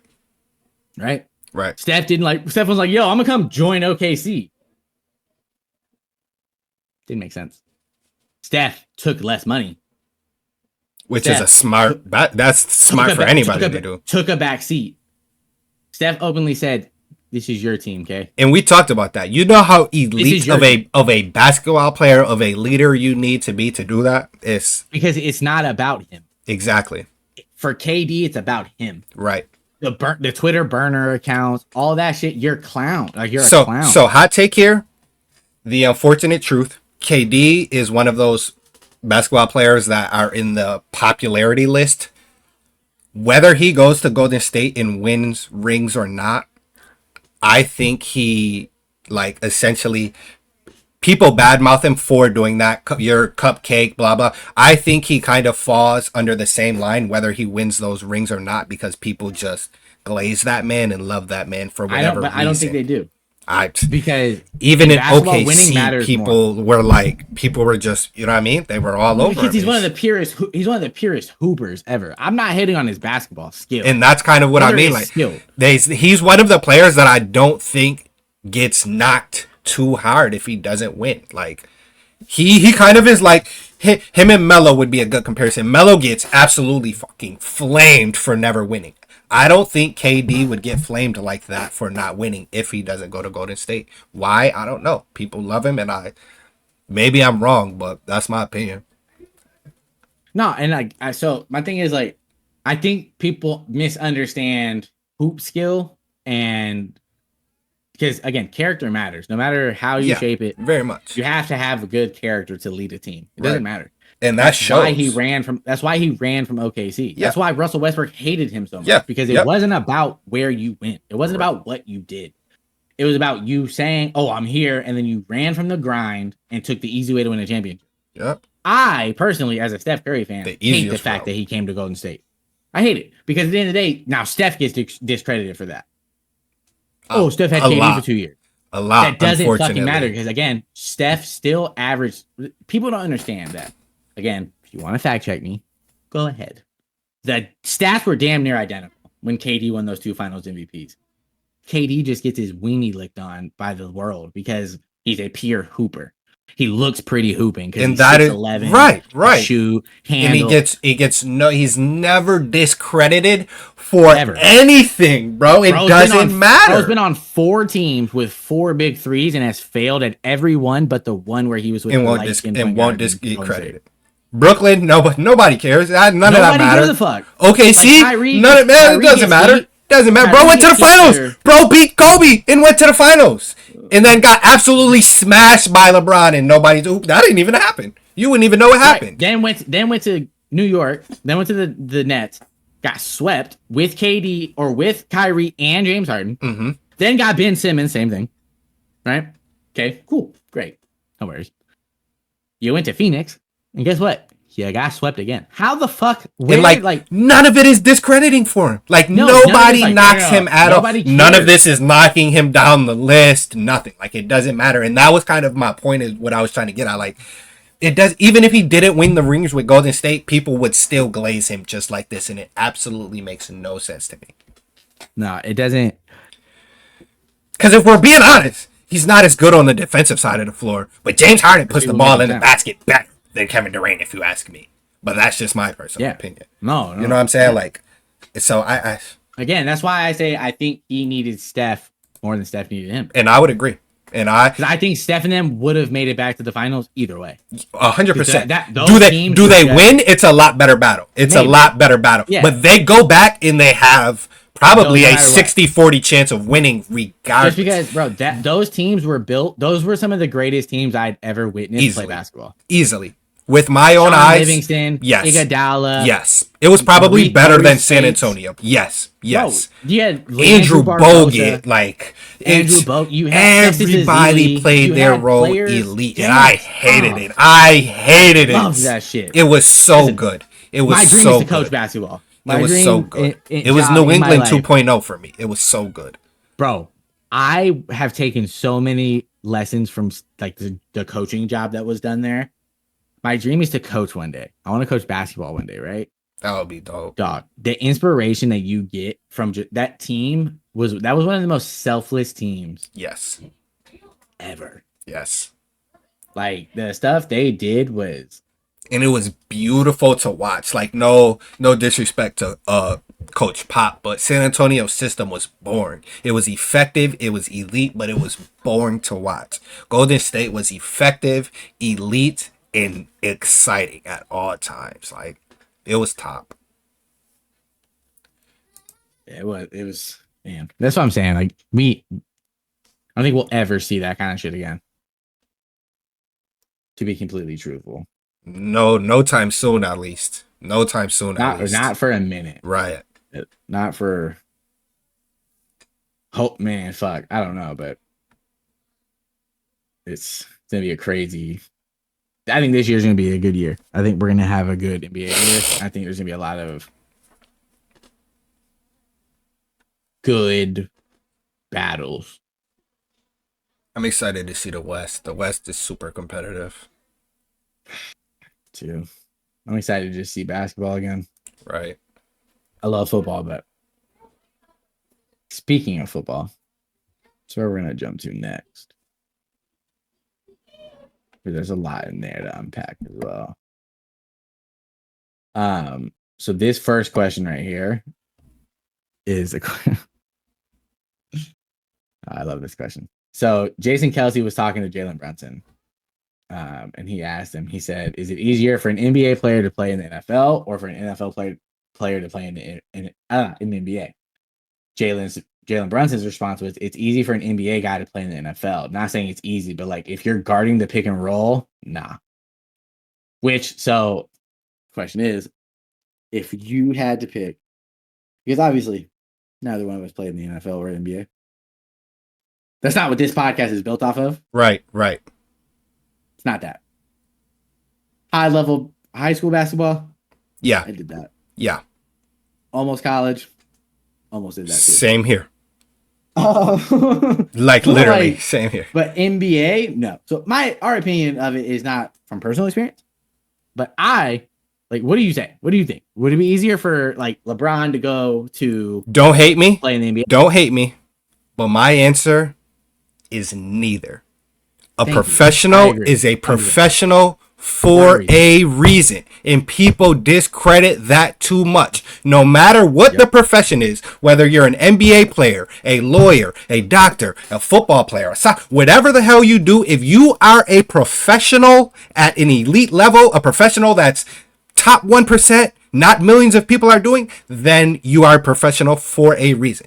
I think both could obviously translate if they wanted to, but my answer is neither. You're in your sport for a reason. There are certain players that are exceptions that could probably be good in the opposite sport, but for the mass majority, for the general part, for 99%, you got players that are freaks like Bo Jackson Austin Rivers said something to bounce off what you're saying and to kind of give you more ammo. Austin Rivers said he could take 30 NBA guys right now that could start in the NFL, which is crazy. And that was. Oh, go ahead and finish what you're about to say, because I'm telling you right now, I'm about to tee up. I'm saying that there is maybe 1% of professional athletes, period, that could translate to another sport, and maybe I think football to baseball is the easiest one. More people have done it, right? Anything to baseball, like no disrespect to the sport of baseball, because hitting a ball is probably the hardest single individual thing, but translating to baseball seems to be the easiest for most athletes. Because football to basketball or basketball to football is fucking impossible. It's insane. It is. So my thing about it is like this, right? So if you put Dwight Howard's big ass, where the fuck are you gonna put him on a football field? Even people were even talking about LeBron James, because LeBron James is one of the biggest freaks of nature. Where Bro do you is put 6'8". Bro's knees are Listen, done. You don't play I'm this telling you long this in right the now. NFL. Sauce Gardner is strapping LeBron James. Is strapping probably any NBA player there is. No, it doesn't. Yeah, there is. Technique. Like, and that's They're what I'm not gonna saying. let you just go. LeBron was like, "Oh, throw it up." Yes. Brother, as soon as you touch the football, they're going to fucking put a helmet right into your chest. Do you not think that they have? You don't think they've ever matched up with somebody that's 6'6" that could actually been playing this sport? Exactly. So Travis Kelce is 6 whatever the fuck, and he still gets strapped down. Myles Garrett. We've watched Myles Garrett hoop and look pretty good, but bro was fatigued. Bro is too big to be a hooper. You have no technique. Like, granted, those are things you can learn, but these players discredit these other athletes being pros in there, and that's I can't put it any other way. I just can't put it any other way. The way I look at it is like this, right? And listen, again, it's like we've talked about this shit before, so you've heard me say a lot of this before. Let's let professionals be professionals at being professionals. Exactly. Why? Like, just like people say, like, oh, rappers want to be influencers. Influencers want to be rappers. That's not a professional sport. There's no professional streamers. There's no there's no professional podcasters. Like, everybody does things at their own way, their own will, their own. You know what I mean? Exactly. Everybody does things their way. There's no so. But when you're a professional athlete, you're top 1% in the world. And that's my point. There's millions of people that play football every year. Exactly. Only 400 are going to the NFL. Right. Same with basketball. And that doesn't even mean they'll be there for any time of longevity. There's no promise. Next week and never sign another deal. Exactly. So it's like, to say that 30 people could go from one sport to another and just take over starting spots it's just disrespectful. Posturous. It's right. It's quite literally might be the dumbest thing I've ever heard a professional athlete say. And I agree. Like, it might be like, and I've heard him say a lot of dumb shit. I also don't think they understand the brain power that goes into football. Like, you're not just hopping on a football field and running around catching and tackling people. Like, there's real film study. There's real work that goes into this. But do you know what people don't understand, like, Patrick Mahomes players aren't running that long. Exactly. The stamina difference is absurd. You're not playing two sides of the field. You know what I mean? Like, you're not running 95 feet back. You're not playing offense and defense. You're gonna get tired. Exactly. Imagine how. All right, so look, I compare it to like this, right? Imagine how tired they are running 100 yards. Right. One time. Right. You're running 100 yards. Well beyond that in a game. And then to the opposite end for NBA players, can you imagine going from playing indoors in an arena to playing fucking Friday night in Miami when it's 130, 120 real field and you got a helmet, shoulder pads on? You know, like, or playing in fucking -6 in Minnesota? Buffalo in a fucking snow game where we have a blizzard. Like, they're just not understanding. Just stay in your fucking lane. Exactly. Be a professional at what you are elite at. And I get it. It's for conversation. I do understand that. I do understand it's for conversation. It's for the sport. It's for argument. It's for it all, right? Like, that's the good thing that you and I have understanding. Some of the shit we hear is just simply the fact that, like, you just want to be heard. Right. He just wanted to talk. You're not for real. You're like, you don't mean it. You're just saying it. And it's cool. Say it. Get conversation out of it because it got you a lot of attention. Right. It did. It got you a lot of attention. You got a lot of attention on ESPN, NB, like all these, like, you got attention. You got what you wanted. But, like, be for real with yourself. Like, come on. Honestly. As a guy who tried to play football one time, got hit and didn't like it. To be fair, on my end, you think football is a more dangerous sport? All of my injuries have come from basketball. None have come from football. I've fractured my ankle twice from basketball. I've broken my finger playing basketball. Like, it's all come from basketball. Sound like you need some milk. No, I've gotten all my concussions from basketball. Every single one. It's tough. Yeah, one from baseball. Every other one of them was from basketball. And that's like so like it's dangerous in its own way, regardless. Like, Right. it's don't open Spotify. What's wrong with you? Everything is dangerous in its own way. Football just happens to be a barbaric sport. This is what it is. Same thing with like boxing, MMA. Right. Right. You don't tell those guys, hey, don't punch him in the face. Right. But you're also not like, yo, go kill him. Right. Indeed. Nobody's ever been like, yo, could a UFC fighter go box? We saw that shit happen. Conor McGregor got punched on for 5 rounds. Bad. Right. It was bad. Bro was sitting there looking fucking gassed. We're not asking track stars to go be fucking swim competitors. Like, no, but imagine Floyd Mayweather going and stepping in the octagon with Conor McGregor. It would be the exact same thing. The opposite. Bro's arm would get left in the ring. He wouldn't leave the ring with an arm. No, I'm gonna let you know. Conor McGregor would roundhouse him and then put him in a full Nelson. It would be done. But vice versa, he got his shit punched on him. Like, so it's exactly, professionals are professionals for a reason. Yeah, for a reason. We got to stop comparing the two. You're right. It just doesn't make sense. But it's not truthful. Logically, it doesn't really make sense. Do I think coaches can make the change? I do think coaches can make the change. At a low level. Yeah. I don't think high level. I think low level first work their way up. Like Bob Myers, he went from being a GM with the Warriors to he's now working with an NFL team. I think as like a GM assistant. I think that would be another thing that would probably be a very low percentile, but it is. Yeah, I think Greg Popovich could command a football team. 100%. I think Eric Spoelstra could command a football team. I'd agree. You know who my comp Eric Spoelstra is in the NFL? Talk to me. The next guy we're about to talk about, actually. So this is just going to be a rolling segment, right? Mike McDaniel. No. I think they're comparable in so many ways. No. Bro, they are. I love my Eric Spoelstra, and it's not just because he's a Miami guy. My Eric Spoelstra comparison would be Mike Tomlin.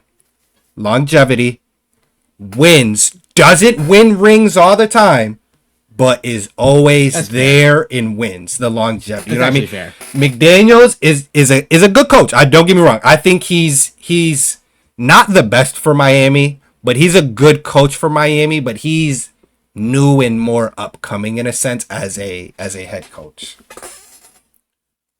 I'm not mad at that, actually. That is a good one. As a person, like coach, like how coach player relationship, I can see the comparison though, because they're great guys. They are very active with the players. They'll listen. They'll talk to them. You know what I mean? So I can see the comparison. I actually like the Mike Tomlin comparison. That's actually a good one. That's actually a good one. I didn't even think about Mike Tomlin. Underrated coach for me. Love Tomlin. Which sounds crazy, but I like Tomlin. I like Tomlin a lot, even though fuck him. He's a Pittsburgh coach. Fuck Pittsburgh. Right. I'm a Raiders fan. Anybody that's not Buffalo, if you ask me. But, yeah. Hey, listen, you talk shit about the Raiders, Bobby. Keep it on, bro. we got to run into each other eventually. Mm-hmm. Didn't we win last time we played, you guys? The Raiders beat us last time we played, yeah. Hold one. Yeah. Hold one for us, Bobby. It's that silver and black attack, boy. You better chill out on the shit. It's the D line. Any team with an elite D line kills us. Wasn't it in Buffalo? It was in Buffalo, yep. Damn, why didn't we go? No. Any team with an elite D line gives us hell. So. That would have been dope. Yeah. Talk that shit, young girl. I can't say nothing. Gotta be quiet. So, Dolphins head coach Mike McDaniel said that he's pessimistic that running back Raheem Morris will play Sunday at Seattle. Listen, I have never in my 25 years of life seen as many injuries in the NFL as I've seen in the last week. Have you seen the injury report for the fucking 49ers? Insane. The 49ers are missing literally their entire offense, basically. No Debo, no Ayuk, or Ayuk's playing, no Debo, no George Kittle, no CMC, no Trent Williams. Rams, no Cooper Kupp, no Puka. Correct. No Austin, no what's his name? Not Austin Eckler, that's because from Washington. Cam Akers. No Cam Akers. So like, bro, injuries this week has been like a lot. crazy. Like, yeah, it's like I'm looking right now, bro. There's Looking like through the list, there's pretty much everybody is missing somebody. 2, 3, 4 players. Cincinnati, Washington is the first full healthy game I've ran past.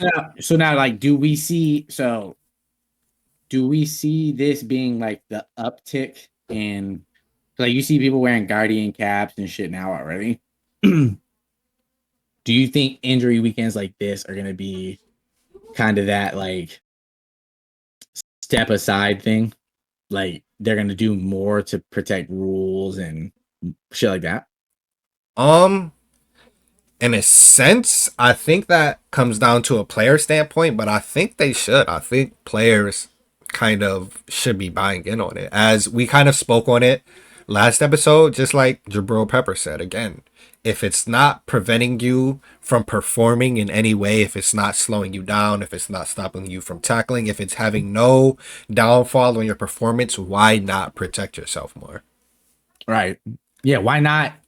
So like, I don't want to beat a dead horse here, but like, you think about just Tua, bro. Like, you just think about that for a second. Like, realistically, if you sit down and as a human being, you sit there and you're like, think about the person before you think about the sport. And again, that's just coming from like another thing I hate is like sports fans that are like, oh, you owe it to the fans to play, bro. No, the fuck he doesn't. Right.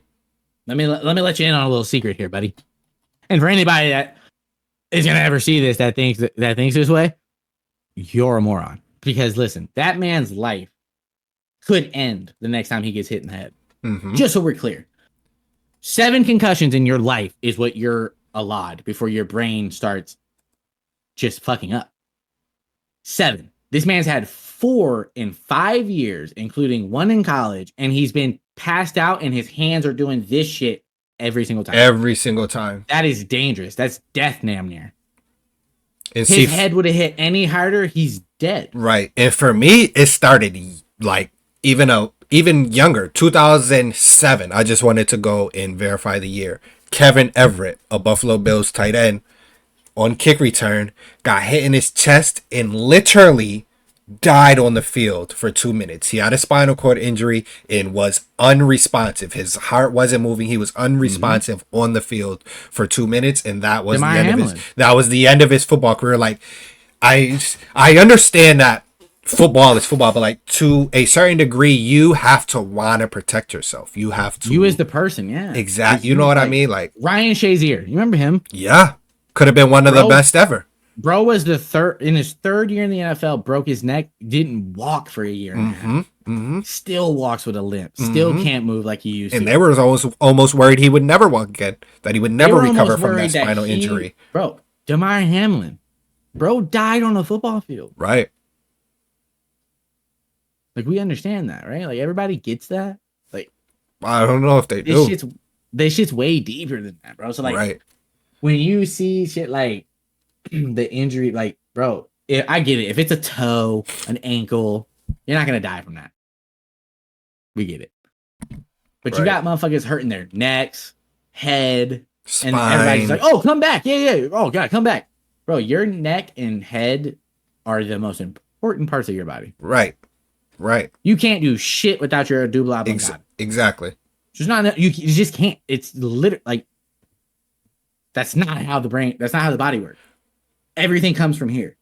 The more you fuck this up, the worse life you're going to have. Right. The shorter life expectancy you're going to have. Bro. Exactly. Think people like Junior Seau. Great point. You think Junior Seau wouldn't have taken the advice to fucking retire if he knew the shit that we know now? Exactly. You're out of your mind if you don't think. If you think that he would have sat there and just taken the abuse, taken the fucking, you're out of your fucking mind. Because it just does, as a human, doesn't make sense. It doesn't make sense to risk my life. And as the NFL being a company, at what point do you make it where the player doesn't have an option? If you're injured, we are not going to let you further injure yourself. If you have a mild concussion, no, we are not letting you play because You are an employee of ours, and we don't want to see you kill yourself. Imagine the fans. All right, so think about it like this. If a player dies on the field nowadays, it's a billion times worse than it has ever been. Right. Because think about it. If, God forbid, I pray to the Lord that this never happens. Knock on all types of... Tua would have died on the football field on that Thursday night game. That was Thursday, right? That was a Thursday night game? Yep. Or was it Thursday? Thursday. If he dies on that field on a Thursday night game in Miami,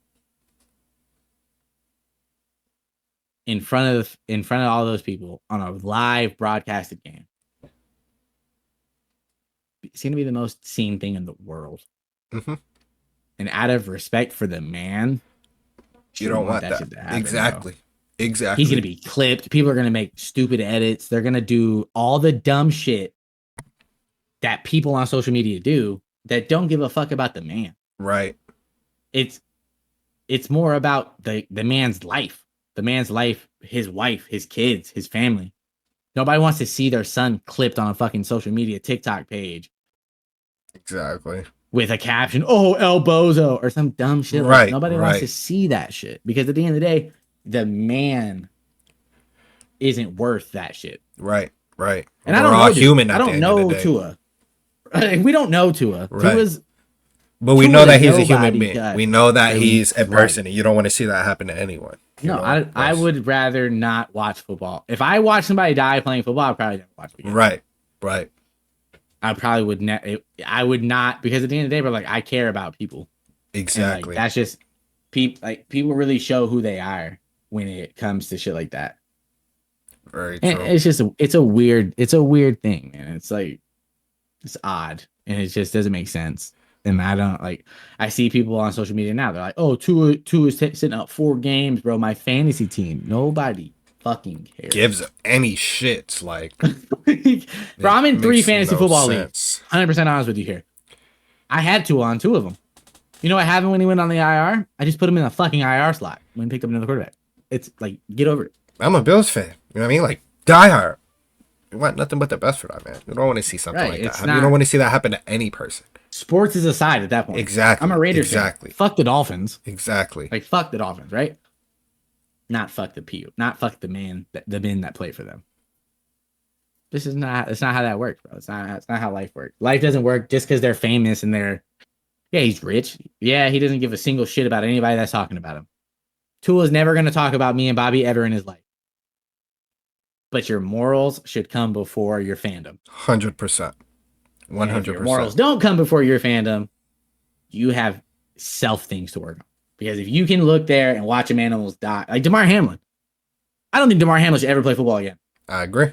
We've said that numerous times. You and I have talked about that numerous times. Yep. The dude was pronounced dead on the football field. Mm-hmm. Like, he was not breathing. To this day, I do not think he should be on a football field. It just logically doesn't make sense. Makes no sense for me. When it happened, Bobby and I talked about it. I remember this conversation. We talked about it the day after it happened. We were playing Warzone. We talked about it. And we were like, brother, I hope to never see him on a football field again. Think about how his mom felt or his family. Like, bro, no. I would never wish that on anybody. I would never wish pain on my mother. First of all, my mother's my world. As a little brother, like just imagine. Like, bro, imagine how your big brothers, little brothers, sisters, aunts. Think about it realistically.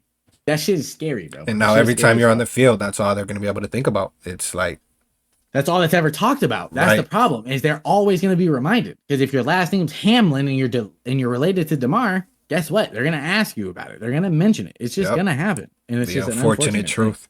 Yep. It's an unfortunate thing. But moving to the next thing, there is a player who dealt with injuries that retired due to the injuries. He got the gist. So the 2025 Pro Football Hall of Fame class was announced, or the people headlining it. So 2-time Super Bowl MVP Eli Manning's in there. Former defensive player of the year, former defensive player of the year Luke Kuechly, who did retire due to concussions. Kind of on that topic, right? Terrell Suggs is on there, and postseason kicking hero Adam Vinatieri are some of the first time nominees for the 2025 Pro Football Hall of Fame. That's a good fucking class. That is, yeah. Like, Eli, people don't give Eli enough credit. No. No. To be honest with you, I think he's the better Manning. Fun fact. I said that a few years ago. He's and 2-0 against the GOAT. The world, exactly. The world demolished me GOAT. when I said it, but he's 2-0 against the GOAT. Peyton has more. I think Peyton was the more mentally skilled quarterback. Peyton was the better football player, but Eli was the winner, bro. Winning matters. Eli was the winner. Bro never lost a Super Bowl. 2-0, and he was 2-0 against the greatest. Peyton Manning went out on one of the fakest Super Bowls I've ever seen. Oh, don't even give me that. No. That was so Bobby, bad. We're gonna say you're gonna say that professional players took dives. No. I don't think it was like rigged or anything. I think it was just he got carried by his defense. That was not. They had one of the most embarrassing losses against Seattle prior to that I had ever seen in a Super Bowl. And then you go out when they lost like 38-3. Yeah, and then you go out and Von Miller single-handedly wins you a Super Bowl. Was just like, it's respect, but he went out on a weird route. Cam played like shit in that Super Bowl. Didn't die for the ball. He let it go. That was his career right there. And I've said it. I made a funny meme about it and put it on Facebook years ago. Bro didn't die for the ball, and that was your career right there. You could have changed the entire out because you win the Super Bowl, you get that. Yep. Sorry. And you didn't even attempt it. That was the problem. You didn't even attempt. Nope. To get the ball. Didn't even give a singular fuck. But somebody that was on that Panthers team, Luke Kuechly, another fucking guy that I wish didn't have to retire early. You know another guy like retire. Speaking of retiring early, Andrew fucking Luck. Yeah. I think he could have been one of the greatest to ever live. Yeah.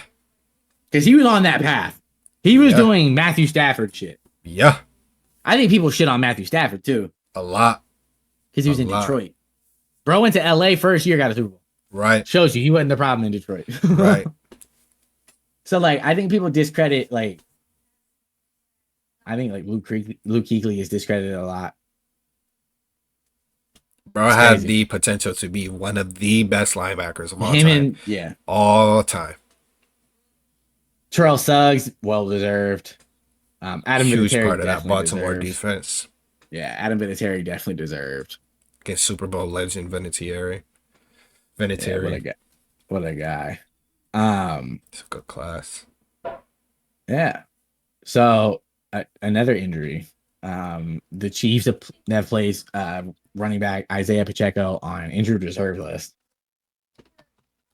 That's a big he's gonna miss at least 4 games. They did sign Kareem Hunt. Yeah. To replace him.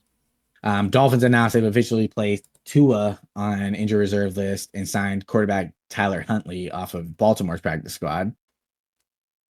The Packers are placing rookie running back Marshawn Lloyd on injured reserve due to an ankle injury. He's going to miss at least 4 games. Marshawn Lloyd went to USC. Perfect. Yeah. Went from South Carolina to USC. Somebody that was hurt last year that I do want to talk about just for a second because I think it was pretty impressive what he did Monday night.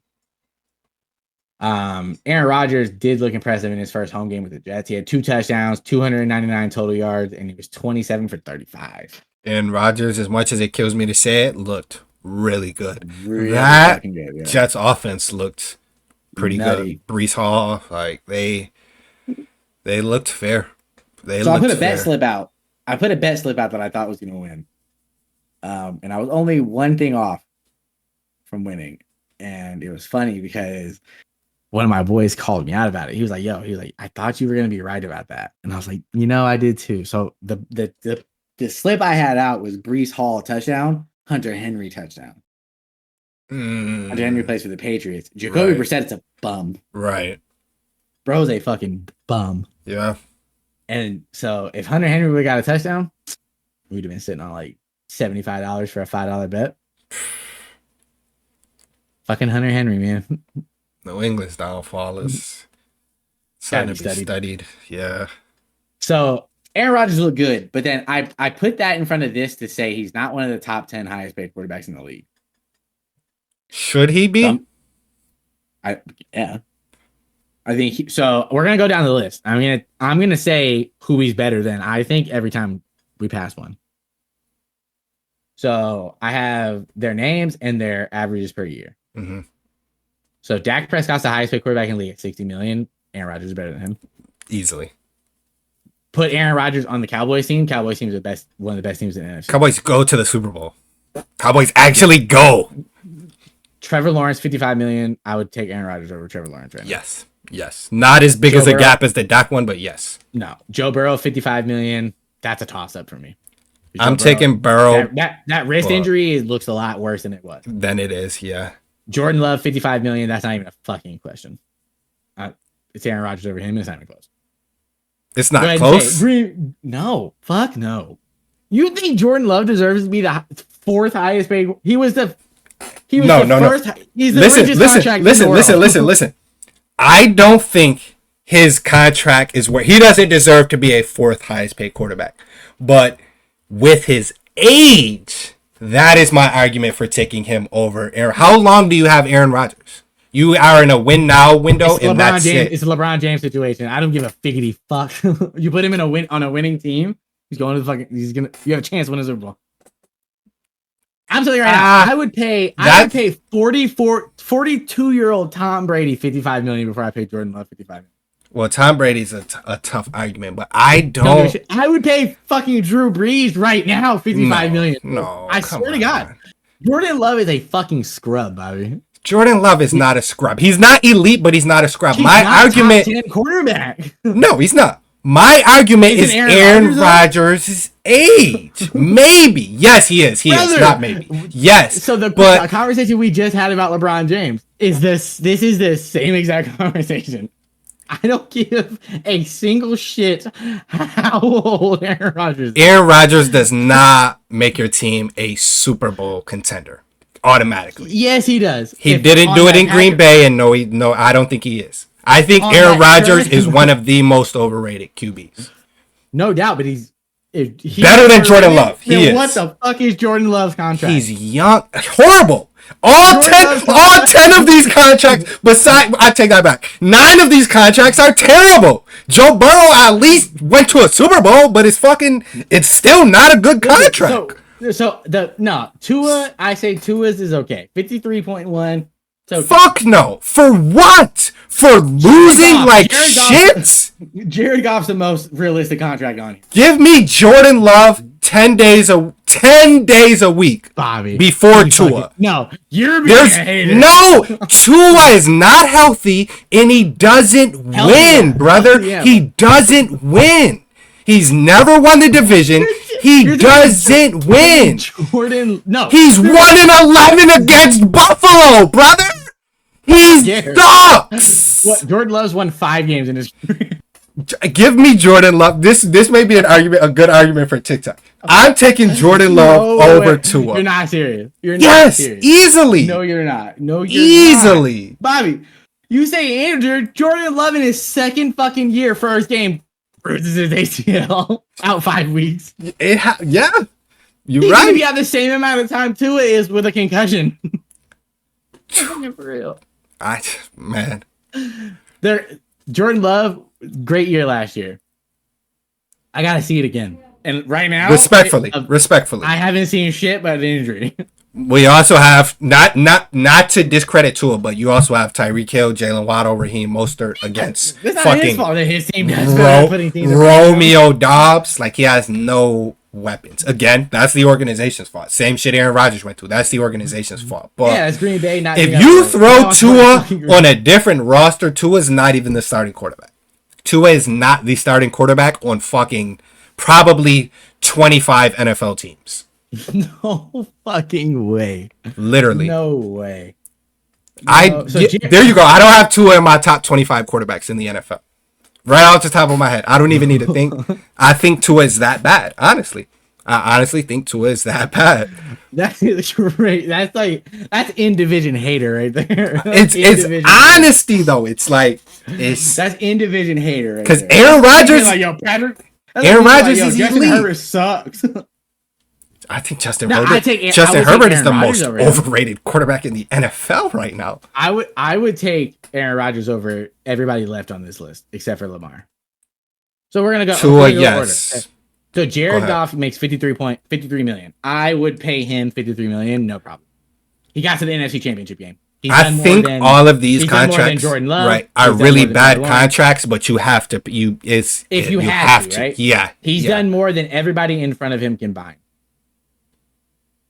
Yeah, except for Joe Burrow. Take Joe Burrow out. I mean, even more than Joe. He has. Why? He's been to a Super Bowl with the Rams, and they got smacked on by Tom Brady. So yeah, he's done more. So technically, you could say he's done more. 52.5. I think that's the most overpaid. Lamar Jackson 52. I would pay him that, no problem.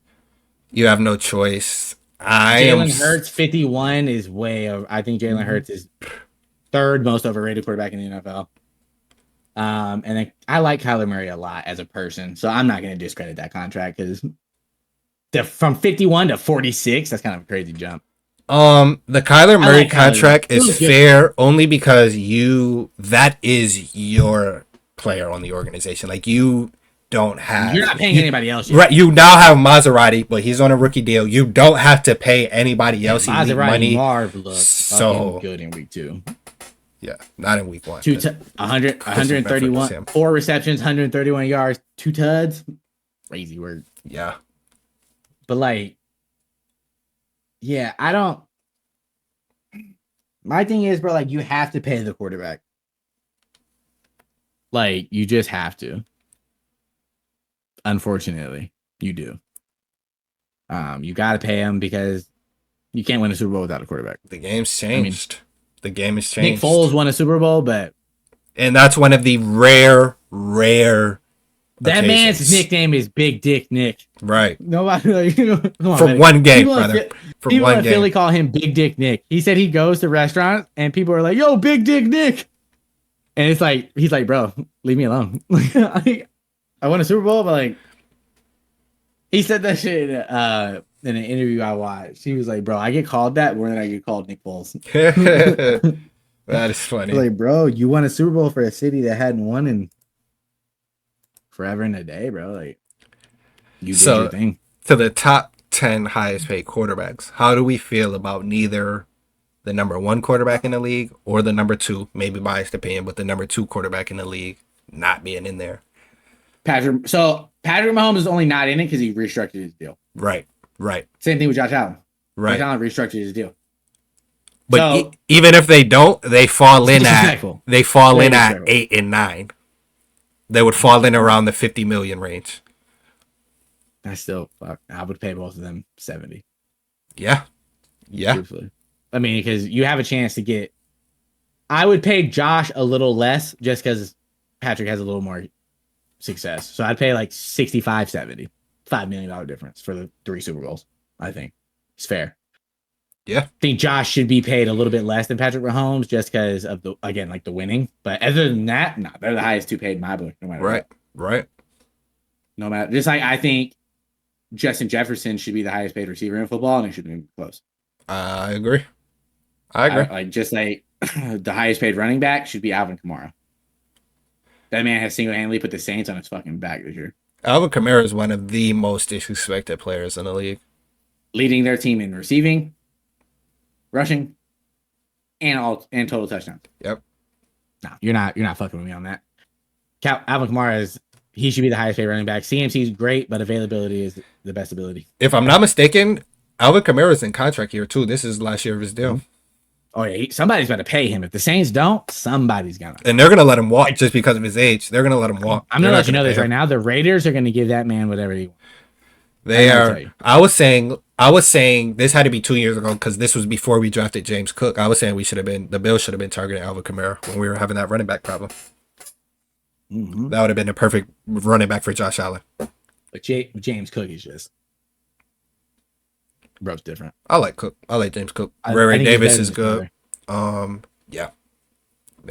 I think James is better than his brother. Dalvin had a few good years, but he got too overweight. Yeah. He tried to be too big. Yep. And just when like kind of like the Eddie Lacy situation. I say that a lot. Eddie Lacy got paid and then got fat. Right. I've seen it happen to countless. Ezekiel Elliott's one of my favorite players of all time, and you kind of just Gurley, yeah, bro. That's such an Paid. unfortunate. That was kind of injury though. That one. Ugh. He stopped taking care of himself. He even said it. He said after I got paid, he's like, "What do I need to do?" He's like, "I got paid already." Right. He's like, "I don't want to play football forever." He said it on the podcast. He's like, "I'm not playing football forever." He said, "I got paid. I got my guaranteed money." Which is like, it's fucked up. It's fucked up when you think about it like that. Because like you're giving them this guaranteed money and they're just kind of like, man, fuck it. I already got paid. Some people just lose the drive to give a fuck. Right. And that's where ownership is like, that's where the contract negotiation, the battles come in. Because you have some players who will get paid and will give it their all at their best year. And then you got other players who just don't deserve shit. Right. Right. Yeah. Right. And that's the thing. It's unfortunate, but yeah, the top 10 highest paid quarterbacks is crazy. I think next week I want to touch on receivers and running backs. Okay, I like that. Because I have a few things that I want to talk about with those. The fact that only arguably 2 of these quarterbacks are top 5 quarterbacks in the NFL is Lamar's top 5 for sure. That's what I'm arguably. I've fallen off on Lamar. I wouldn't put Joe Burrow top 5. But Lamar is? Give me Burrow over Lamar. Injuries are put huge. You put Lamar on Cincinnati, and if you switch quarterbacks, Lamar has more success than Joe Burrow, and it's not even close. Who's Lamar's number 1 receiver? I think Baltimore is Zay Flowers built for like Lamar's style of play, if that makes sense. I think if he goes to Cincinnati, if you go to Cincinnati, you need to completely change what happens, and Jamar Chase's numbers drop, T. Higgins' numbers drop. As much of a pocket passer and great passer he has been this year, I have watched Lamar get absolutely fucking boxed in the playoffs when it matters. You know what I'm saying? Like, you don't. Joe Burrow has been injured, but you don't box Joe Burrow. You don't box Josh Allen, Patrick Mahomes. That's my question. Who is Mark Andrews? Mark Andrews has been a shell of himself. Recently, the past. I'm talking about this year. Yeah. But right now, current day, who would you take? You're taking Joe Burrow over Lamar? Yes. No way. The previous success and the previous failures, just Lamar is one. And I was think about it. A huge. Joe Burrow has 2 wide receiver 1. 2. Because I'm gonna let you know something. T. Higgins this offseason, if they don't re-sign him, is going to reset the fucking wide receiver market. You heard me say maybe 30 times. Buffalo, send whatever the hell you need to get T. Higgins. They will reset the fucking market for T. Higgins. So you're not resetting the market for a single player on the Ravens besides one. Lamar Jackson. Mark Andrews would. If he needed a contract, yes, he would. Yes. No, fuck. Yes. He's already top. His contract is already insane. I wouldn't put right this year. I wouldn't put Mark Andrews top fucking 6, but 7, 8 tight ends. How fair is it to make rankings off of a quarter of 1 year? You gotta see what you see. What I've seen is he's completely out of the offense. I have him on fantasy football. That's why I know. Right. Brother had 0 catches the last 2 weeks. Or he had like 1. Indeed. 0, like 4 targets, 3 targets. It's his production's gone down because the trust has gone down. Because last year he had a lot of drops. Last year. His fucking production has been cheeky boo-boo. Not even comparable to top 5 tight ends. Travis Kelce's having a down year, and he's having 10 times as better 2 games than 3 games. And he's also, Travis Kelce is on a different level, and he has Patrick Mahomes, who's on a different level than Lamar. I'm pretty sure Lamar, the backup tight end, Isaiah Likely, who's a baller. He's good though. He was balling last year. He's playing better than Mark Andrews. So that's my this year though. So like how we're talking about right now. I'm not talking about last. Can't talk about last. I'm talking about current day right now. If they were sitting in front of you as free agents, who are you signing for? So let's hear me out. Tom Brady is not playing football whatsoever right now, and you told me you would take him over etc., etc., etc. Jordan Love, yeah. You see Jordan my Love point? stinks. Yes. No, Lamar Jackson Lamar stinks. doesn't stink. Lamar No, stinks. Lamar stinks. he does And you, not. I have a quote when second year of Lamar Jackson. I said Lamar Jackson is better than Patrick Mahomes. Quote me on it. He's going to be better. That was the most idiotic thing I had ever said in my life. That was crazy. Lamar Jackson cannot perform in the playoffs, and that's my problem. You can be the most winning regular season quarterback all you want, but if Josh Allen, the same playoff success as Josh Allen. No, fuck no. We smashed Baltimore. What did Josh Allen do? Josh Allen's won. He hasn't been to the second round, or he's been to the second round and lost. Josh Allen. Can I finish? Bobby, be real here. Bobby, Josh Allen has the greatest playoff performance through 2 games in NFL history. The greatest. And he lost. And it was not his fault. So Lamar's losing. Lamar Jackson had one of the worst playoff performances we had ever statistically seen from a quarterback, and that's my difference. They both lost. One set world records for being great during that time span. One was world record bad. I get, and you know what I'm saying? Like, the comp isn't Joe Burrow, or the comp isn't Josh Allen, Lamar. It's Burrow. Okay, Joe Burrow. You're right. Burrow had one good year where he made it to the Super Bowl and hasn't done a dick a thing since. And that's got bounced in round one, hurt his wrist, got bounced. It's the same story. He gets boxed. He's gotten boxed 3 years in a row. He hasn't made it to the second round of the playoffs since he went to the fucking Super Bowl. You know what I mean? So it's like, if Lamar's getting boxed, so is Joe Burrow, because Joe Burrow's not available for the playoffs. He's been hurt. Which is 2 of the 3 huge to him. Which availability. That's probably Lamar's his biggest downfall. Quarterback. He's a running quarterback who leads his team in rushing, throwing. He leads his league in not in the playoffs though. Only in the regular season. Only in the regular season. Obviously the defense is different because they're easy to box him, and that's my point. But so does Joe Burrow. Joe Burrow's been boxed by his damn self. I would have to like look at the numbers, but that's a valid point. I can see because again, availability is your best ability. And if you're not on the field, how can I make that argument for you? Lamar missed 1 playoff game, and it was when he hurt his back. Remember when he hurt he got smashed? He got folded chairs. And then he left the Bills game because he threw a pick 6 and faked the injury because he's fucking dog. And I like Lamar, but he's ass. Bobby, you're throwing accusations now. He did, bro. He left the game, quote unquote, injured when he took. Bro didn't even get hit. Like, the tackle was so soft, and granted, he could have been injured, but like, it was coward. He left because they were losing. It looked horrible. It looked horrible. No, it does. And I'm not saying that, right? Like, I'm not saying Lamar is a great playoff performer, because he's not. He's a terrible playoff performer, is my argument. So is Joe Burrow.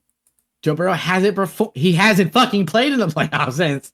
He's played 1 time and he got fucking bounced. Now, do I think Joe Burrow's gonna have a better year this year? Maybe. They're both 0-3. 0-2. So I have a question real quick. So you like Lamar over Joe Burrow. Playoff game right now. You're putting Lamar Jackson in the game over Joe Burrow. We're not going to talk about the roster. It could be any roster. It could be Baltimore's roster. It could be Cincinnati's roster. I wouldn't put either one. I wouldn't pick either one of them at this current moment to win a playoff game, because I don't think either one of them have the capability. Okay, I'm not mad at that. I'm not mad at that. Because again, I think Joe Burrow's wrist is a lot more serious than people are trying to lean on, because you can see he doesn't throw the ball with near as much zip. Mm-hmm. You can tell his wrist hurt. I think Jamar's Chase anger is not. It's Joe Burrow related, bro.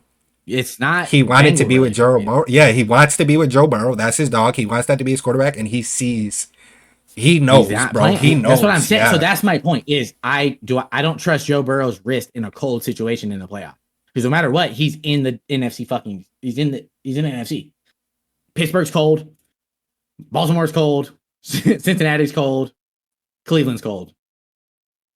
You trust a guy who already has arthritis in his wrist to go win you a playoff game in fucking negative 10-degree weather? No. But I don't trust Lamar Jackson to do it either. So it's like a lose-lose. I think you lose either way.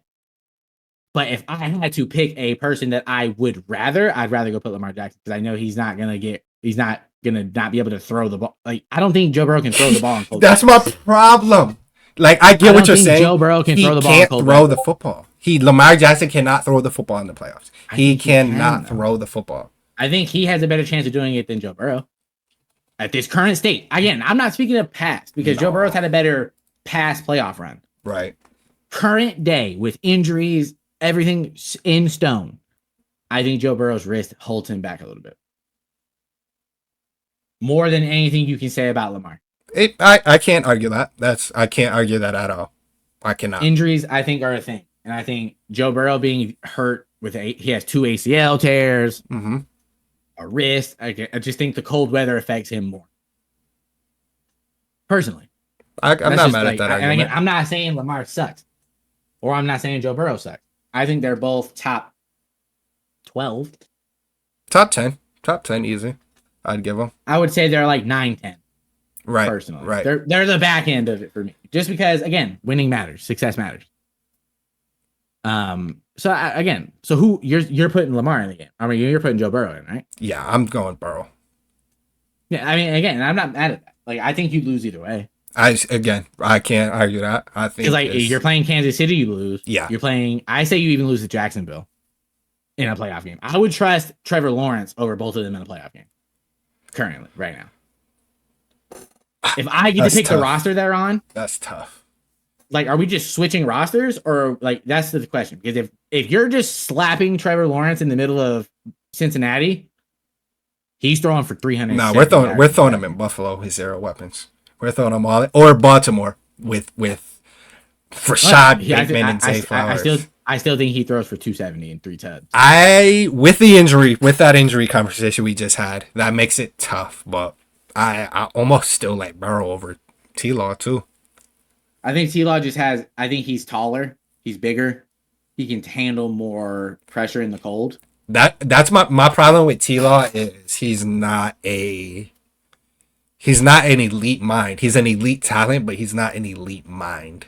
Is my problem. Yeah, but I think the offensive scheme in Cincinnati would better fit him than Doug Peterson. Yeah, 100%. But you go to a team like Baltimore and it hurts him. It's the same thing. I still think John Harbaugh is. I still think he gets him because again, he can't run the same offensive scheme with Lamar that he would run with T-Law. Right. He would put T-Law in better positions to throw the ball, which T-Law does. T-Law can run, he can throw. He's 6'5". He's a big ass dude, right? So I think he would unlock their offense more. The play action pass would be a lot bigger with Derrick Henry. His decision making is worse than the other 2 quarterbacks, in my opinion. But yeah, all 3 of them turn the ball over. Truthfully, Lamar turns the ball over just in really bad situations. True. Same thing with Burrow. Burrow had a pick against Kansas City. So it's like you're damned if you do, damned if you don't. True. Good point. Deal. Right. So it's like you just that one's kind of just a pick your poison at that point. Yeah, it's who do you trust to fuck up the least amount.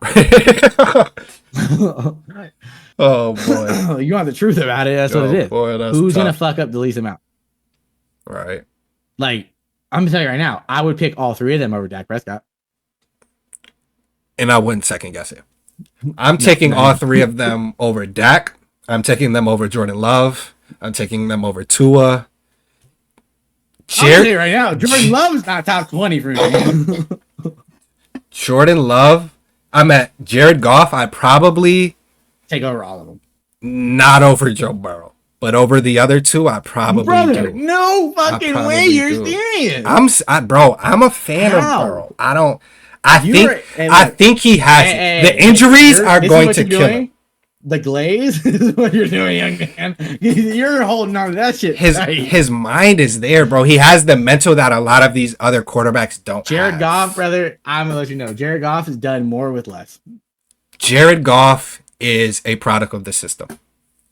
I think Detroit? Not every... What's fucking systems in Detroit? Fucking culture...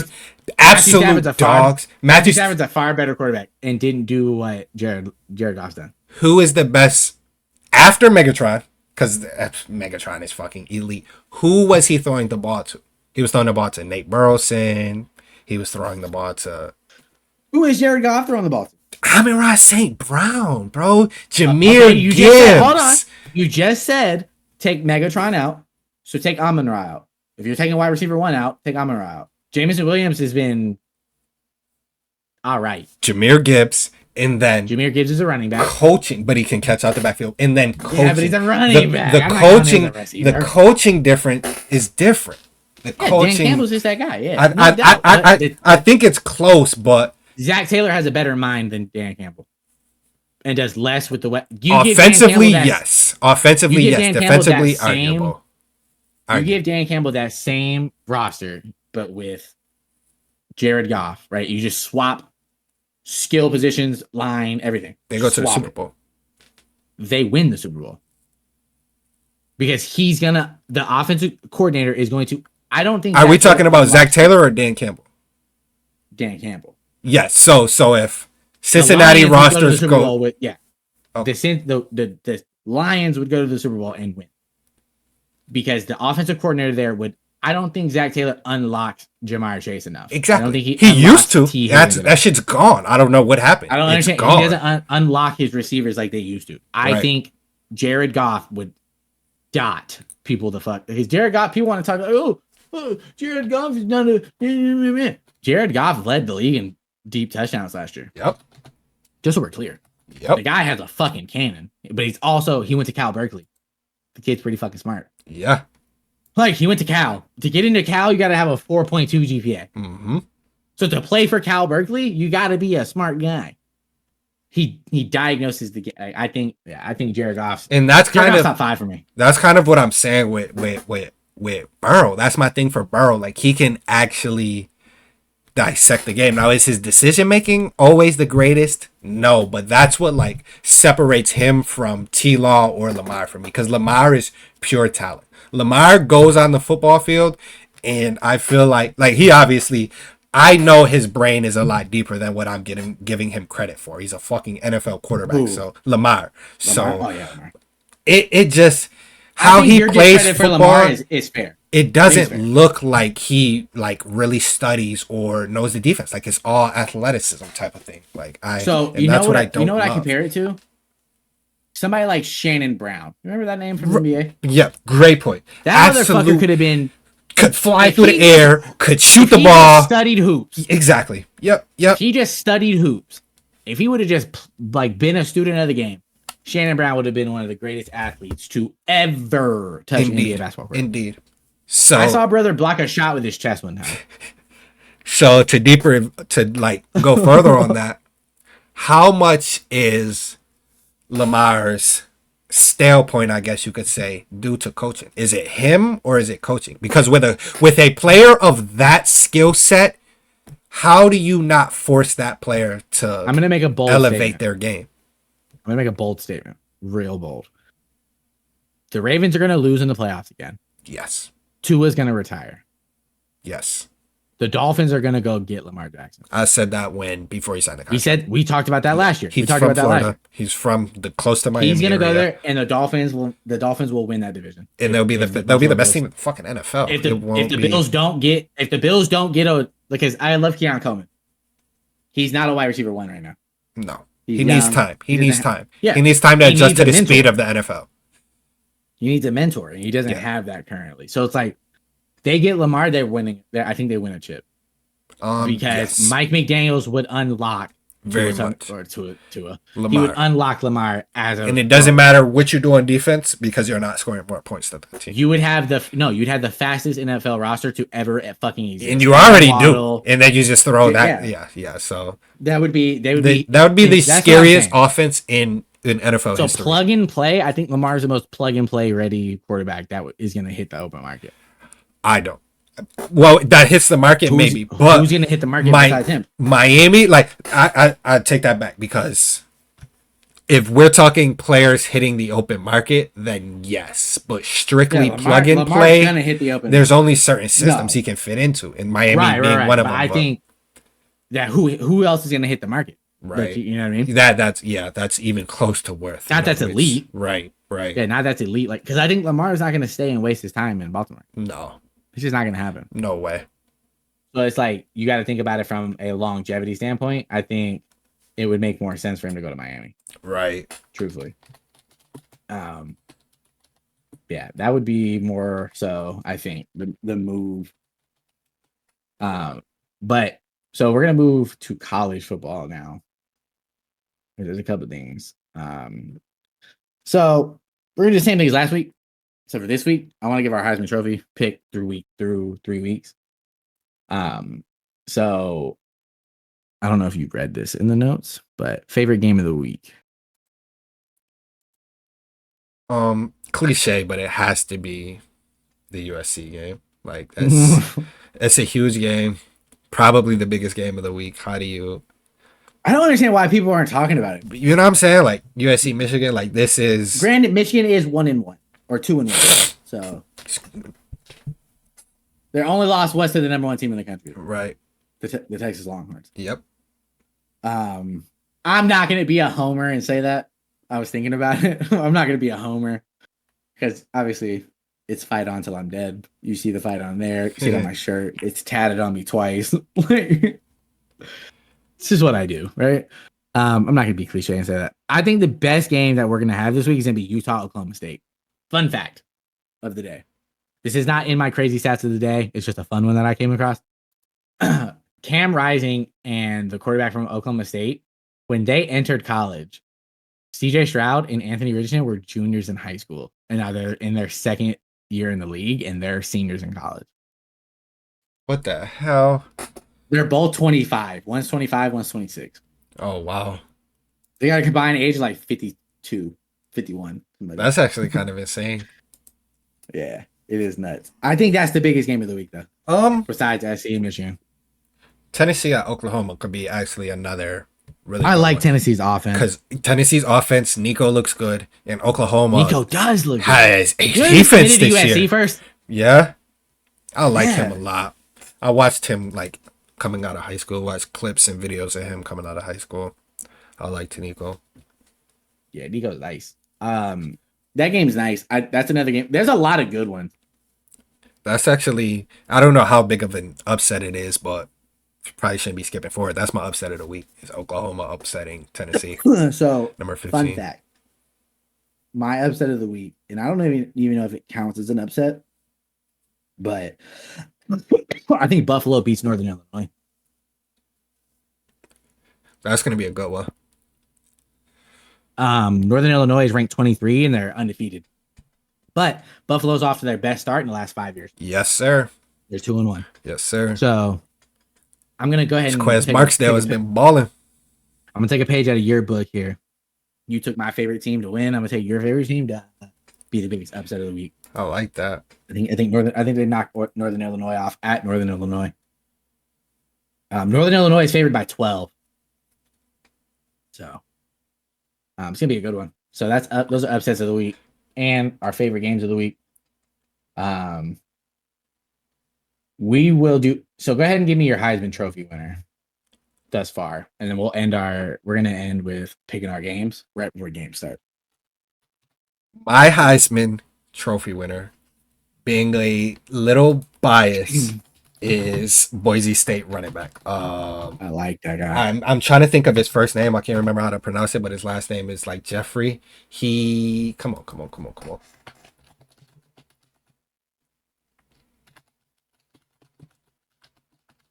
I had his stats and I fucking closed the browser.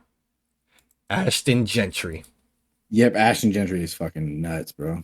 Ashton Gentry, who so far through the year has 450 yards on the ground, 9 touchdowns, and is just what was I trying to say? Pass blocking. Yeah, he's a great pass blocking He guy. reminds me of Le'Veon Bell in the pass game, which if you can pass block as a running back is elite. And I know that shouldn't make you a Heisman front runner, but that's my Heisman front runner. His numbers look good, and he looks like an NFL ready running back right now. So I like that pick actually a lot. My pick, I have 2. I have one that I thought, but then I have to change just because his team sucks. I think Travis Hunter would have won the Heisman if Colorado was better. Mm-hmm. If they end up winning this weekend and they get on a little winning streak, I think Travis Hunter's gonna win the Heisman this time. Again, another 100-yard game, 2 touchdowns, and a pick. Right. Like he's regardless what you want to say, he's the best receiver in college football because he has had great success. My argument for that is going down a lot. I just can't argue as hard as I Luther Burden looks like poop. And his quarterback stinks. His quarterback looks horrible. McMillan looks decent, but I don't do from Arizona. But I don't know if Arizona's not that great. If it's better than it's better than because you got to think about it, Travis is also got to be top 2 or 3 corners in football too. Just has to be because he hasn't been scored on, and he's got a pick a game almost. To these wide receivers points though, that just makes Travis Hunter elite. I don't think you can use that in a fair argument to say Travis is like he's a better player, but if Terry was having a better year, you don't get to say, hey, Travis is a better receiver. You know what I mean? Yes, as a player, like he's just playing the best on both sides of the ball. Yes, indeed. Because I think he straps down any of the players. And actually, my number one probably player in the country going into the year, Will Johnson, has looked not as impressive as he did last year. He looks suspect. Yeah, right. He was the best DB in the nation last year. I was on Travis heavy. You remember this? We talked about it. And I kept saying Will Johnson, Luther Burden. Will Johnson, Luther Burden. Will Johnson, Luther Burden. If he does it again this weekend against Nebraska, or not Nebraska, they're playing, I think, Wisconsin. They're going to Madison. They're playing Wisconsin. He does it in Wisconsin, and they maybe not even win. Just play well, close game, and he performs. No, you have to. I think it locks up his spot in New York. But right. I think it locks up his spot in New York. So my winner though, the person I think is gonna win, I think it's gonna be Quinn Ewers. I knew that was Texas. Coming. Yeah, from Texas. But only problem is, Irish Manning's just playing really well. Right. So Quinn Ewers has to come back next week and look absolutely elite. Now it looks like it's just the offense. It's not even you. You know what I mean? Yeah, but Irish Manning's just good. Yeah, I think. To be fair, I think that kid's just fair, good. Yep. I think he's gonna be. I think he'll win the Heisman next year. It's my way too early prediction. I think Irish wins the Heisman next year for first full season as a starter. Yeah, I can see it because bro looks elite. I get it was UTSA, but bro came off the bench, 5 tuds. Julian Sayin is the quarterback. I think next year it turns elite, and that he almost went to SC. Yeah, and I wish he would have. I like him a lot. The kid's at Ohio State, right? Yeah. There's another kid coming in, not this coming year, but next from SC's number 1 quarterback in the country. I'm excited for him. I like Miller Moss though. Kid's a baller. Right. There's one more quarterback. LSU. He's not. I don't think he's starting. Or I don't think he's gonna play until next year. It's Nuss. Colin Hurley. Right? Colin Hurley is his name, and he that's another quarterback to look for next year. Is really good. I know, we're talking about next year right now and shit, but no, I mean it's true though, because think about it, bro. Like next year is gonna shape up. Like this is the first year of the 12-team playoff, but next year is gonna really shape the mold for what we see coming in the future. Right. So we're gonna move on to. So we kind of touched about NIL last week. I can't remember if we touched on the transfer portal much, but kind of curious thoughts on it because I think I'm gonna start this because I have something written below it that was kind of my own self notes. Okay. We didn't talk Josh Allen MVP. We didn't circle back to that. Sorry. Next week. So the NIL transfer portal shit. There's got to be a collective that oversees it because 100%. There's no way in there's guys older than me, damn near your age, playing college football still. There's a guy that's 28 years old playing college football. Right. 10th year in college, 9th year in college football. Bro spent more time damn near almost spent more time in college than I spent in real school. I was about to say, bro spent damn near more time in college than elementary school. He did. There's not 9 years of elementary school, only 5. Right. or 6. He spent more time in college than he spent in the first 2 And I was talking about technically from pre-K to 8th grade, which he still spent more time in college than that, which is what I was going for. That shit's nuts. So there has to be like a governor on it, bro. There has to be, right? Like, because we did touch on this last week because we talked about Cuz from Alabama. Yeah, we did. But it's like it's fucking crazy to me. I bring it up because my nephew, right? My nephew plays college football. He's a redshirt sophomore currently. And he's already talking about, there's dudes on my team that are trying to hit the portal. Season just fucking started. That's crazy. Like, you know what I mean? Season just fucking started. Can you imagine an NFL roster and your starting receiver, your starting running back, and corner all come to you like, yo, I'm probably gonna get out of here next year, but it's we cool for now. We're just, let's go ball. Like, crazy work. What, brother? It doesn't make sense. So my thing has always been, there has to be a collective that oversees that shit, right? Right. There has to be. If there's not, we're just gonna keep running into this shit, and we're just gonna find more and more problems. USC has had a lot of this shit. We had a quarterback, JT Daniels, right? Yep. He transferred from SC to Georgia, won a natty. Transferred from Georgia to somewhere else, didn't play. Transferred from that place to West Virginia to end his career. Okay? Another USC quarterback, Keaton Slovis. Transferred from SC, went to Pitt. Didn't work at Pitt. Went from Pitt to Rice. Ended his career. And it's crazy. How the fuck are you on 5 teams in 5 years? And to be fair, doesn't make sense. Like, I like the idea of it because you have players like Kushan Judkins that's cool. That's going to Ohio State and now is getting the exposure he deserves. It will be drafted highly. You know what I mean? Lloyd. Exactly. He had Marshawn Lloyd. Exactly. Transferred in from South Carolina, came in, made himself a 2nd-round draft pick. You know what I mean? So it happens. Jordan Addison. It's a good thing. Exactly. It's a good thing for certain situations, not just people being scared of the But it has to be limited. There has to be some type of management on it. You have, like, if you transfer more than twice, you have to sit out a year. Right. Or some shit, bro. Because or you can't transfer more than twice. Like, something, there has to be some fine line. To quote Damian Lillard, people got to stop being scared of the grind. You got to stop running from the grind. Got to stop running from, quite frankly, just, it's not that real, bro. It's gonna be okay. Right. Like, maybe you're just not built for that football shit. Right. You think about that? I mean, to be fair, they all 3 suck, but we've seen 3 first-round quarterbacks on the same on the same college roster at the same time. You know what I mean? So, like, Mac Jones to and Jalen. Yeah. Yep. That's what I'm saying, right? Like, think about that shit. Think about it. Quinn Ewers started his football career at Ohio State. Right. Now he's one of the best quarterbacks in the country. Joe Burrow started at Ohio State. Shedeur Sanders started out Jackson State. Yep. Now he's just scrubbing it at Colorado. I'm out on him, by the way. I'm completely out on Shedeur. Yeah. Character means a lot to me, bro. I think character outweighs that playing shit. Yeah. I see Jamarcus Russell.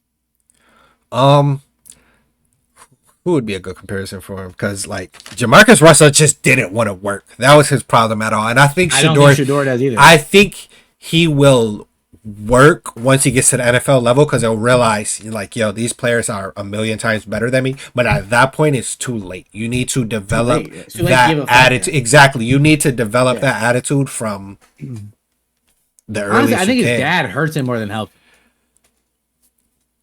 He enabled. We've talked about it. He enables that shit, bro. Right. He lets his son think his son's not. I can name 10 college quarterbacks right now. Yes. That I would say would start over Shedeur Sanders any day of the week. And that's sad. That's me being generous. Right. I could probably name. That's just off the top, exactly. Like, if we were to really dig into numbers, USC's quarterback, I'm taking. Yep. Ohio State's quarterback, I'm taking. Yep. Michigan, he could start there because their quarterback situation is just blows. Right. He's better than DJU. He's better than him. Oh, Mrs. Quarterback, give me I would take, bro. I just want Nico from Tennessee. Give me I haven't even talked about this yet. I went to a college football game last Saturday. That's fun. I went to watch Wake Forest play Ole Miss. Jackson Dart's real.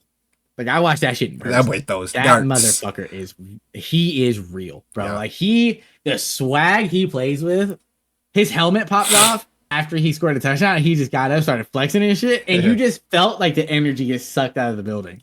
That's funny. Because they knew it was over. They knew, bro. There was more Ole Miss fans there, I swear to God, than Wake fans. That's funny. Like, bro, that atmosphere was nuts. Everything was. It's fuck, man. It was fun. It was a great time. Jackson Dart's real though. I'm taking Jackson Dart. Miami's quarterback. Cam Ward. I'm taking Ward. him. I'm taking Nico. I'm taking. Again, this is all just top of the head. Right.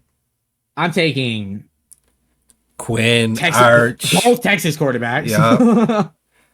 I'm taking Utah's quarterback. Yep, Utah. I'm taking Oklahoma State's quarterback.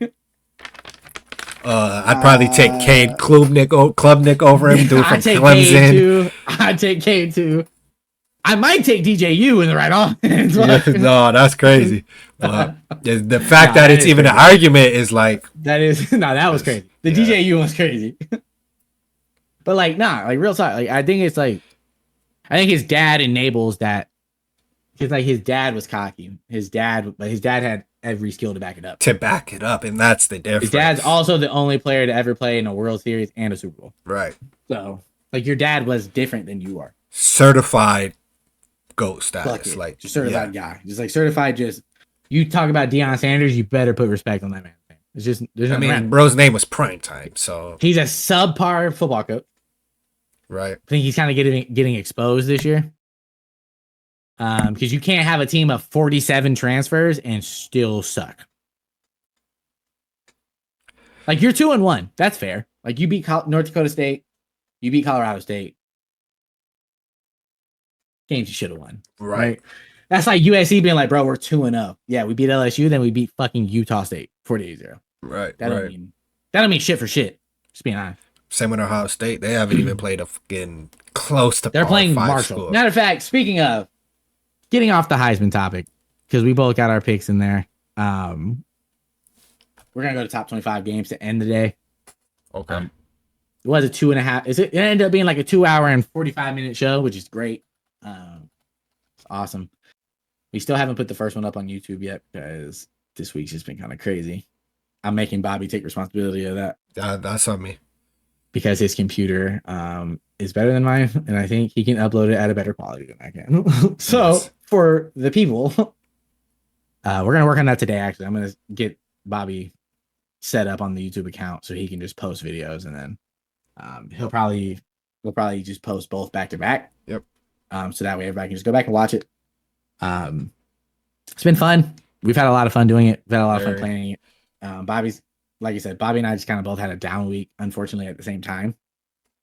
But yeah, I think everything's looking good. We're feeling good, looking good. I think we're both having fun doing it. Indeed. I think that showed a lot in today's episode. I think today's episode was really we had a lot of fun moments. Felt super smooth. So yeah, fun, casual. Fun little day. So we're gonna end here. We're gonna end with the top 25 games. So speaking of Ohio State is playing host to Marshall this week. Fun story about Marshall. Their coach came out in an interview and was like, yo, any Ohio State players that want to transfer here to play, we got unlimited biscuits. NIL unlimited. He was like, all the biscuits you can eat, and it's an NIL deal. Like, that is fucking hilarious. That's hilarious. Ohio State is favored by 38. I think they cover that, and I think Ohio State wins. It's just what it is. So, as I'm looking, an unfortunate event.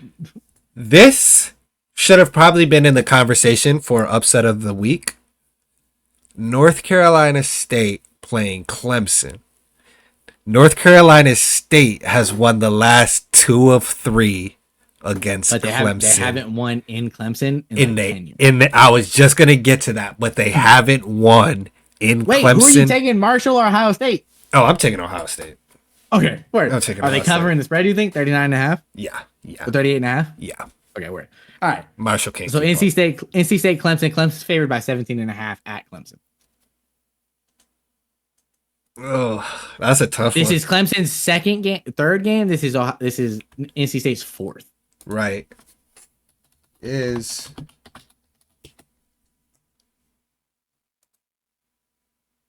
and NC State's quarterback is not playing today, if I'm not So mistaken.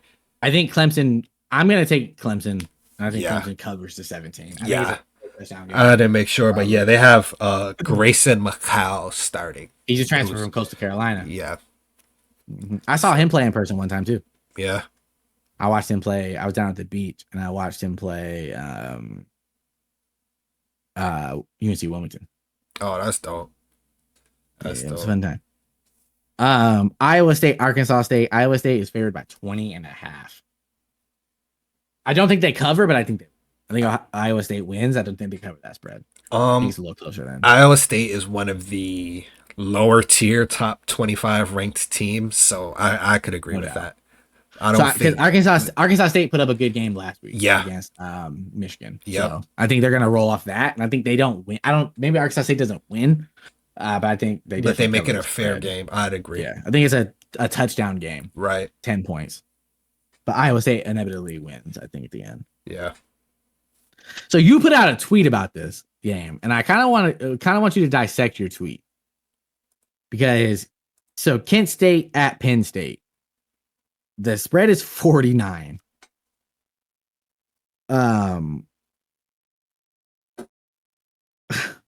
Yeah. I think they win, and I think they beat them by 50. I would say they beat them by 50. I think that they beat the I think they win a lot of them. 50. I want to say it was FanDuel that had Kent State not even scoring 3 points. They had them for. Oh yeah. I saw that. Yeah, I saw that. So they might not score at all. It might be a shutout. Kent State, by the numbers, is the worst team in college football this year. Not even close. And yeah, they are gonna get a tough one. Off topic, they have such a great receiver too. Christian McCray is so good and so good. That sucks. So good. He'll be transferring. Yeah. Oh yeah. We're coming to my. You already know who I'm picking here. You got USC traveling to the Big House to play at Michigan. USC is favored by 4 on the road. Michigan did just make a quarterback change from I can't remember dude's first name, but I know his last name is actually I think it's Warren. Making a change to a guy named Alex Orgy, who I'm not exactly sold on, but yeah. He can't pass the ball for dick cheese. Exactly. So it's going to be a ground and pound game for Michigan. Obviously, I'm taking USC to win, and I'm taking them to cover the spread. I think we beat the shit out of Michigan, but that's just me. That's bias. That is bias. I don't think they beat the hell out of Michigan, but I do think that it's a 2-score game. I think it's a 10 to 14 point game. I can respect that. 10 to 17. So 3 possessions. I don't think Michigan is no. So you're rocking with the Trojans too. I like that. Yeah.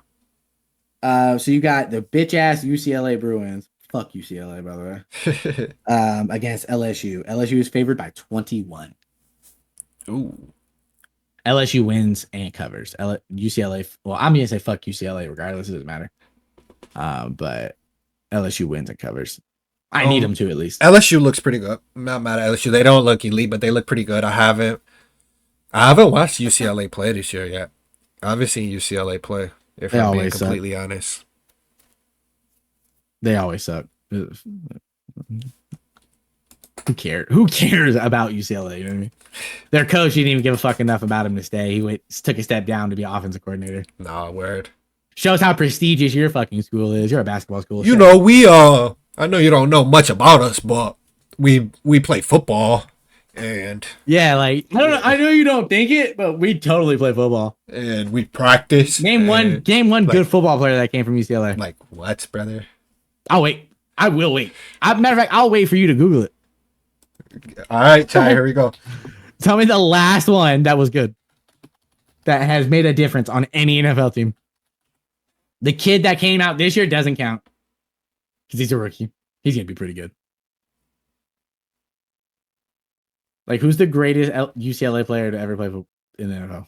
Is it crazy to say off of this list the best looking player? Okay, Mercedes Lewis, but that's Mercedes Lewis got drafted fucking when I was It's just long. when I was a 20 years ago. baby.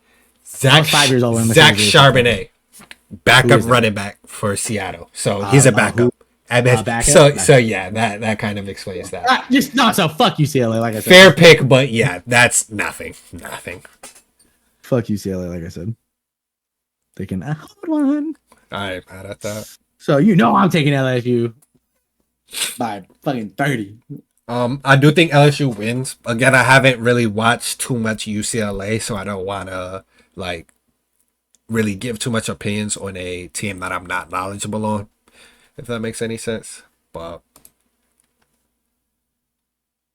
So Miami of Ohio versus Notre Dame. So we're gonna talk about it now, Bobby, or you want to wait till after? me just No. What do you want to do? It doesn't matter to me. We can talk about it now. Okay. So last week, Bobby said Purdue was gonna beat Notre Dame. Not only did he say that they were gonna cover the spread, he said that they were gonna win. That they were gonna win the game. He said they were gonna expose Notre Dame. And I said Notre Dame is having a downfall, and they're going to continue to show it. And call me crazy, but I'm carrying that over to this week. Granted, I don't think they lose to Miami of Ohio. Riley Leonard has 0 passing touchdowns thus far throughout the year. That's crazy. What's the spread for that game? What do we got? Yeah, that was a tough one last week. Again, I don't know if that's more Purdue showing who Purdue is or Notre Dame showing who Notre Dame is. Purdue sucks. Purdue is trash, guys. Yeah. So you were extremely wrong last week. Like that, like I can't let you slide on that one because I was very wrong. The confidence that you spoke that in made me believe it a little bit. Not gonna lie to you, bro. I was ready to run through a fucking brick wall for you when you were talking. You were like, "Yeah, Notre Dame is." I was like, "Fuck yeah, fuck Notre Dame."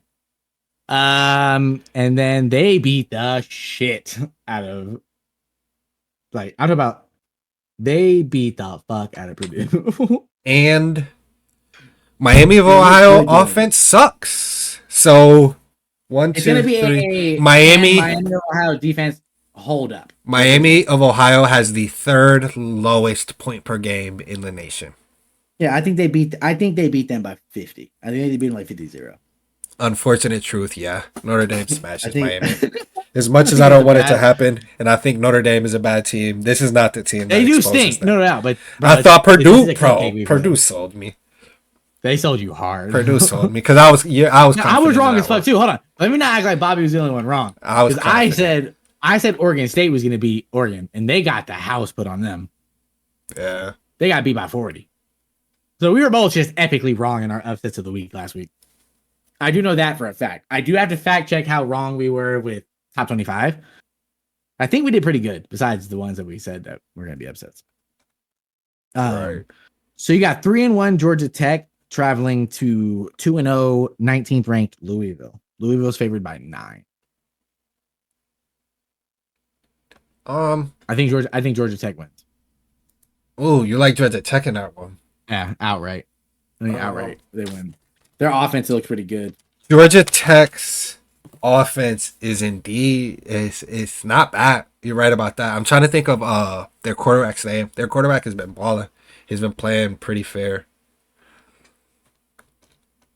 Yeah. Georgia Tech is, I think, I'm looking it up right now. Their offense is like one of the top ranked in the ACC. I think they just outscore Louisville. Oh, that'll be a good game. It's gonna be a good one. I think it's gonna be a must watch TV. Who you got? I'm taking Louisville. By 9. Ooh, that's the spread is by 9. The spread is 9, yeah. No, I can't. That's a one possession game. There. I like Louisville to win, but I don't think they win by 2 possessions. No, sir. Nah, maybe not. I don't. That's tough. I mean, really, A Because Georgia touchdown. Tech's offense has been putting up points. They can move the Yeah. ball. They can move the ball.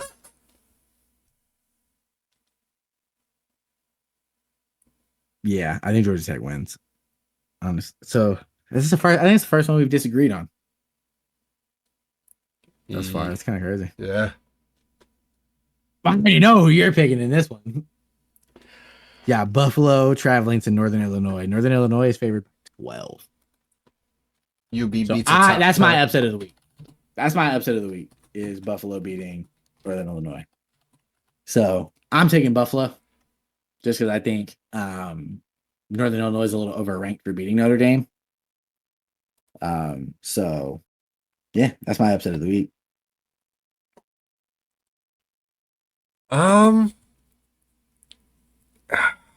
Buffalo's had a really good running game this year,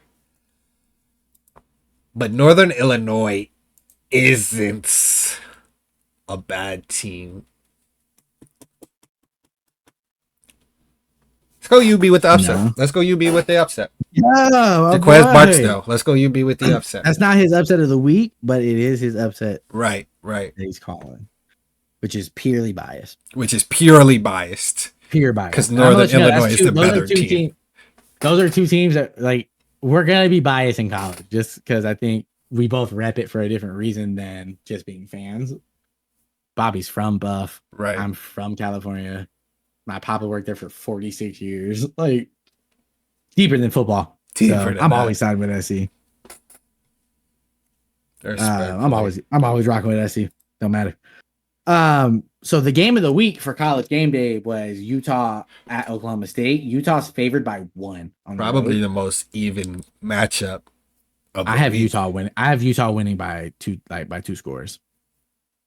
I think Cam Rising. I think that motherfucker is good. Is valid. Oklahoma State's offense is so. Yeah. Go ahead. Cam Rising's 4-0 against Caleb Williams. Just so we're clear. Matter of fact, no, he's 5-0 against Caleb Williams. We lost him 2 times one year, 3 times the next. Wow. No, 4. Sorry. No, 2 times regular season. Yeah. Crazy. Let's see. Let me pull up some stats from this disappointing.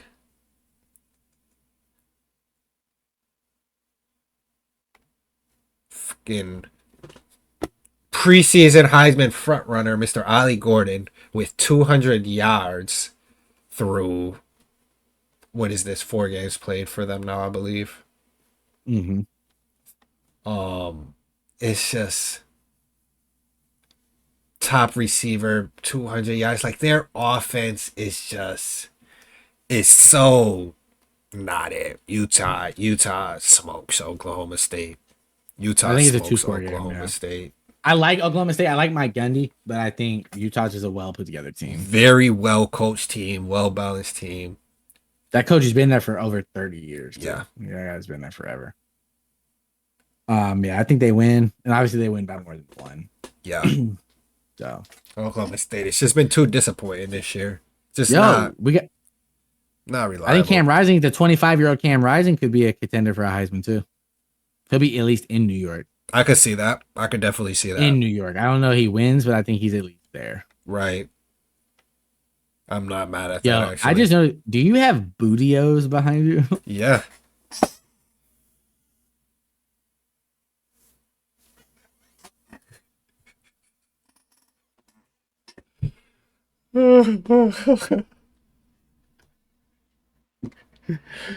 Yo, chat, I'm gonna clip that. We're gonna clip that on OBS because that was funny. Oh, no. Go sit behind him. Just casually, too. Just chilling. Yeah, like fucking Bootios with 4 wrestlers on it.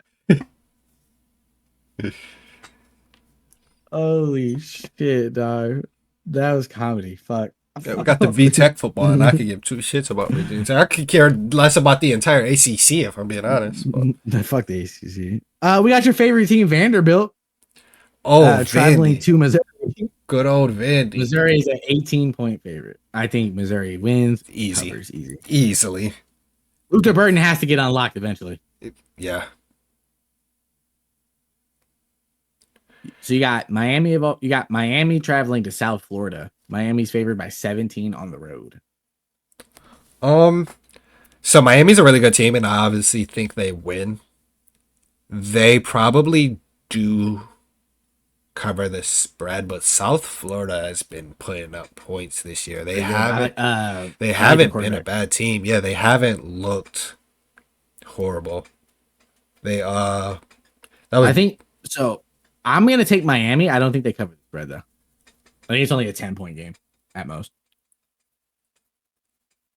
I'm pretty confident about it. I'm be risky here. I'm gonna say Miami covers. Even though South Florida has been playing 17. really well, I'll say Miami covers. We'll take a little risk here. Miami wins by 17. Yeah, I like that.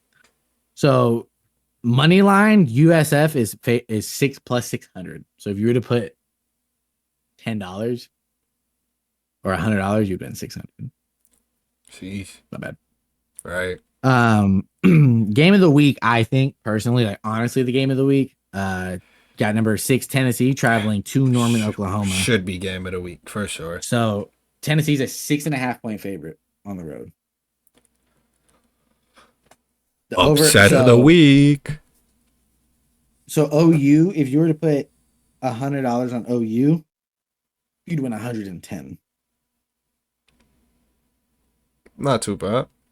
or 210. Sorry, hiccups are back randomly. That's fun. But so I think Tennessee's just too good. I actually think Oklahoma has the defense to Stop them. To at least control the game. It's going to be up to the offense if they can upkeep, but I do think for the first time in I don't know how long, Oklahoma actually has a defense that can stop the opposing team from scoring, and I kind of like Oklahoma.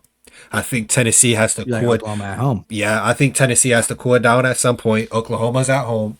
Tennessee has looked really good. Nico has looked really, really good, but every team slows down at some point, and I think this is the game.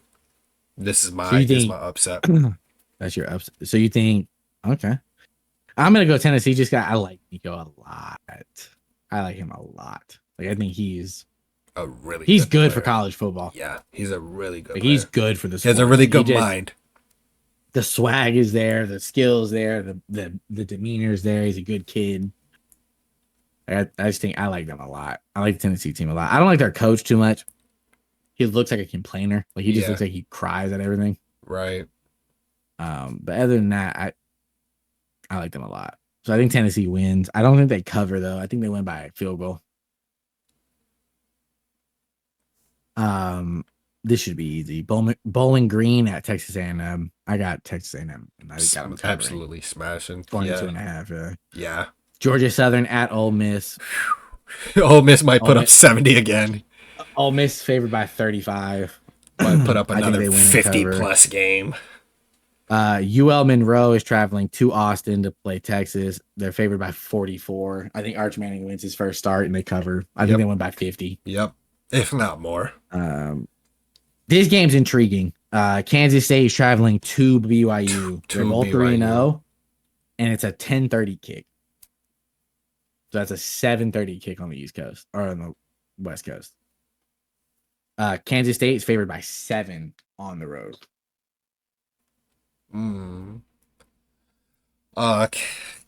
Kansas State quarterback. BYU's giving USC problems a lot. Avery Johnson, though, I do kind of like. And for one score, 7 points, I would probably take. I like BYU because they always give USC trouble. Right. But, I'm gonna take Kansas State to cover. I think Avery Johnson's legit. Yeah. Look, we just going through this. Not to change topic, but I was thinking about all the quarterbacks on these teams that I would take over Shedeur Sanders, and that's usually another one. It's literally a top. 20. I think. Right. I think 20 or more. Every quarterback in the top 25, I would take confidently. Yeah. Except for yeah. Besides Michigan, possibly like we were talking about. Michigan's there's a lot going on over there. Yeah. That brings us to the end of the top 25 games. Fuck, man. Another fun one. Bobby's going to work on his own segment, I swear. I promise, guys. I promise. I will have it next week. I just it feels unfair week. To have my own and Bobby doesn't have one, but this is kind of feels like a shit week. That's all right. I may just throw like a this or that or something. We'll figure it out. We'll have it for sure. Bobby's gonna work on it, and he's gonna be put together, and he's gonna have it by next Saturday. And that is a promise to you guys. That is my promise. If he does it, I'm gonna drive to him and twist his nipples on his birthday. That's a deal. Happy birthday to Bobby, by the way. Tomorrow is Bobby's birthday. I'm only turning 20 something. When you guys see this, it'll probably be. We're gonna try to get him up today. I'm getting could be 100%. Could be realistic. It could be realistic. 100%. So you guys will be seeing this hopefully today. So you'll see if you see it, comment, give Bobby some birthday love. Appreciate that. Like, subscribe, all that shit. Do everything you need to do. We're not gonna subscribe. We're not gonna beg for it because you guys are gonna love us regardless, just because we're those guys. Mm-hmm. But yeah, man, today was fun. A lot of in-depth conversations, a lot of interesting conversations. So I'm gonna do CT's crazy stats of the day. I'm gonna let Bobby say his piece, and then we'll get out of here. So stat number 1 of the day: it costs more to attend a Caitlin Clark's first playoff game on Sunday than it costs to attend every 2023 WNBA Finals game combined. Which is crazy. Don't tell me Caitlin Clark's not changing the game of women's basketball. And it's crazy as that stat is, because I didn't know that. As crazy as that is, I'm actually not surprised by that. Another fun fact, she also has the most assists in WNBA history already. Wow. She's already broke the record for it in her rookie season. By the way. So, whatever, right? Moving on, because I do want to talk about the WNBA now that they're in playoffs. Next week, we're definitely going to talk about that. Okay. Fun fact, CT's crazy stats of the day number 2, Arch Manning has reached a faster top speed, 20.7 miles, than Tyreek Hill this season, 20.3. Wow. We got some burners then. On Arch Manning's 65-yard touchdown run, he hit 23 or 20.7 miles per hour. Tyreek's fastest year is 20.3. Arch Manning got some wheels. I think that says a lot about Arch. Does. I think that does say a lot about how good he's going to be. Crazy stat number 3, Malik Willis has a passer rating of 30.0 in his 3 career starts. If you spike the ball every play, your passer rating would be 39.6. That's terrible. And I have a fun fact, I guess, to go along with that. The game Sam Darnold saw Ghost and the Jets got absolutely smashed by New England. If they would have spiked the ball every single play that game, he would have had a higher passer rating than he did that game. Yeah, it's crazy. That's insane. It's a crazy thing. Final one is there's been more field goals this season, 141, than there's been offensive touchdowns, 129. Wow. Kickers are paving the way this year, buddy. There you go. W kickers. Yeah, bro. Kickers are like, we're football players too. W kickers. Wow, that's pretty impressive. Yeah, bro. A lot of recent shit there. I went more recent this week. Right, I like that. Next week, I'm going to pull some shit out of some old shit. I got some old stuff in the vault and I'm going to pull out. But yeah, let's see these crazy stats of the day again. Brought to you by nobody else but me. Oh, that's some good ones. Yeah. Bobby's going to have his own segment. Right? I promise. Next week. Bedtime story with Bobby or something. Yo, that's dope. Like, yo, I'm trying to tell Bobby he should do bets with Bob. I'm telling you. Broker Bob. Yeah, hey, listen. Broker Bob, I'm not mad at that. Listen. Yeah. Bets with Bob. We'll have something figured out, though, for sure. Big booty twerk off with Bob. I don't know. Oiled up big booty twerking stream. I don't know. Whatever. We going Diddler now. Straight up. $1,000 of baby oil. Bro is Johnson & Johnson's number 1 fucking customer. Bro, Johnson & Johnson has to be looked into. No. Bro, no way you sell that much to one person. No, bro. They're supplying cut. He got a sponsorship with them under the table. No, where he owns them at this point. We'll sponsor your freak offs if you send us some millions. Yeah. But That's funny. Appreciate it, man. Appreciate you, Bobby. Yes, sir. Yes, sir. This was definitely a fun one. We will be back next. We started a little later than 9:30 today. Again, it was just kind of one of those mornings. Got around late. Next week we'll be more on time. We'll start 9:30 on the dot. But yeah, if you're watching this and you're here after the fact, we still appreciate you. We still love you. We appreciate all the follows, all the support that we've been getting thus far throughout our young journey. Like we said last week, this is something that we're going to continue to do because it's something that we just love doing. This isn't something we feel like we have to do. It's something that we look forward to doing. Right. Just sitting and talking with your boy about bullshit for 3 hours is it's always going to be a fun time. But just it's logical bullshit. It's not just right. So. It's not. We're not out here trying to get you guys to piss yourself in anger because you're mad that we said something stupid. It's not how we roll. We're gonna entertain you guys in other ways. And again, Bobby has some crazy ass sports opinions that we haven't even tapped into yet. Yeah. Same with me though. I have some. He has some. As it gets further, you'll definitely hear some crazy. We're starting out light. Starting out light. We're trying to make sure everybody understands. Kind of like Josh Allen top 10 all time. But anyways, crazy work. That's insane work to me. That's still. You said that to me yesterday. I still can't believe you said that. I don't believe you said that. Anyways, we're gonna be back. We're gonna try to get more content out on the YouTube side and the TikTok side. I think we're gonna try to chop up some YouTube videos just to kind of keep you guys entertained and fed throughout the week, so you don't miss us too much. Right. We will be back next week. 9:30 a.m. EST time. Make sure you tap in. Eventually, we will be looking for a guest to come on the show too. So if you have some valid opinions, some good thoughts, we will be more than open to listening to hearing that. You want to come to the live stream, comment. You got a good comment, good question, maybe a good conversation starter topic of something we're already talking about. We would answer that. So feel free. I'm gonna start putting Twitter polls out on things that we've talked about, just kind of get people's opinions. If you want to follow us, all social media is the same as the Twitch, the Full Season Podcast. It's the Full Season Pod on Twitter, Full Season Podcast on TikTok, Full Season Podcast on YouTube, and Full Season Podcast here on Twitch. If you like, follow us everywhere. Leave your opinions. Nothing will go unanswered. Unless it's just some blatant bullshittery, we're not gonna answer. But if you have genuine topics you would want us to see, or if you have anybody that would like to come on and give us their opinions, let us know. I think after this week, we're gonna start opening up the floor to possible guests, possible people coming on. But we think it'd be fun. So indeed, we wanted to see how the first few weeks went, see how everything was. Drop my vape. See how everything was in on. I think everything's going well.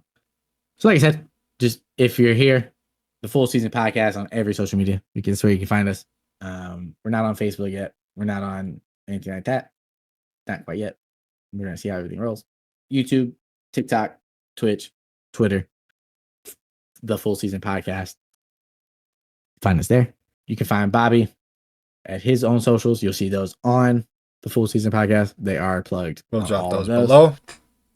Same with me. You'll find my personal socials on all the platforms, and they are going to be linked there. So if you want to follow us and see what we do when we're not here, I personally am on a streaming hiatus. Bobby is not. I just do a bunch of nonsense all the time. I'll probably be live tonight. Yeah. If I had to guess.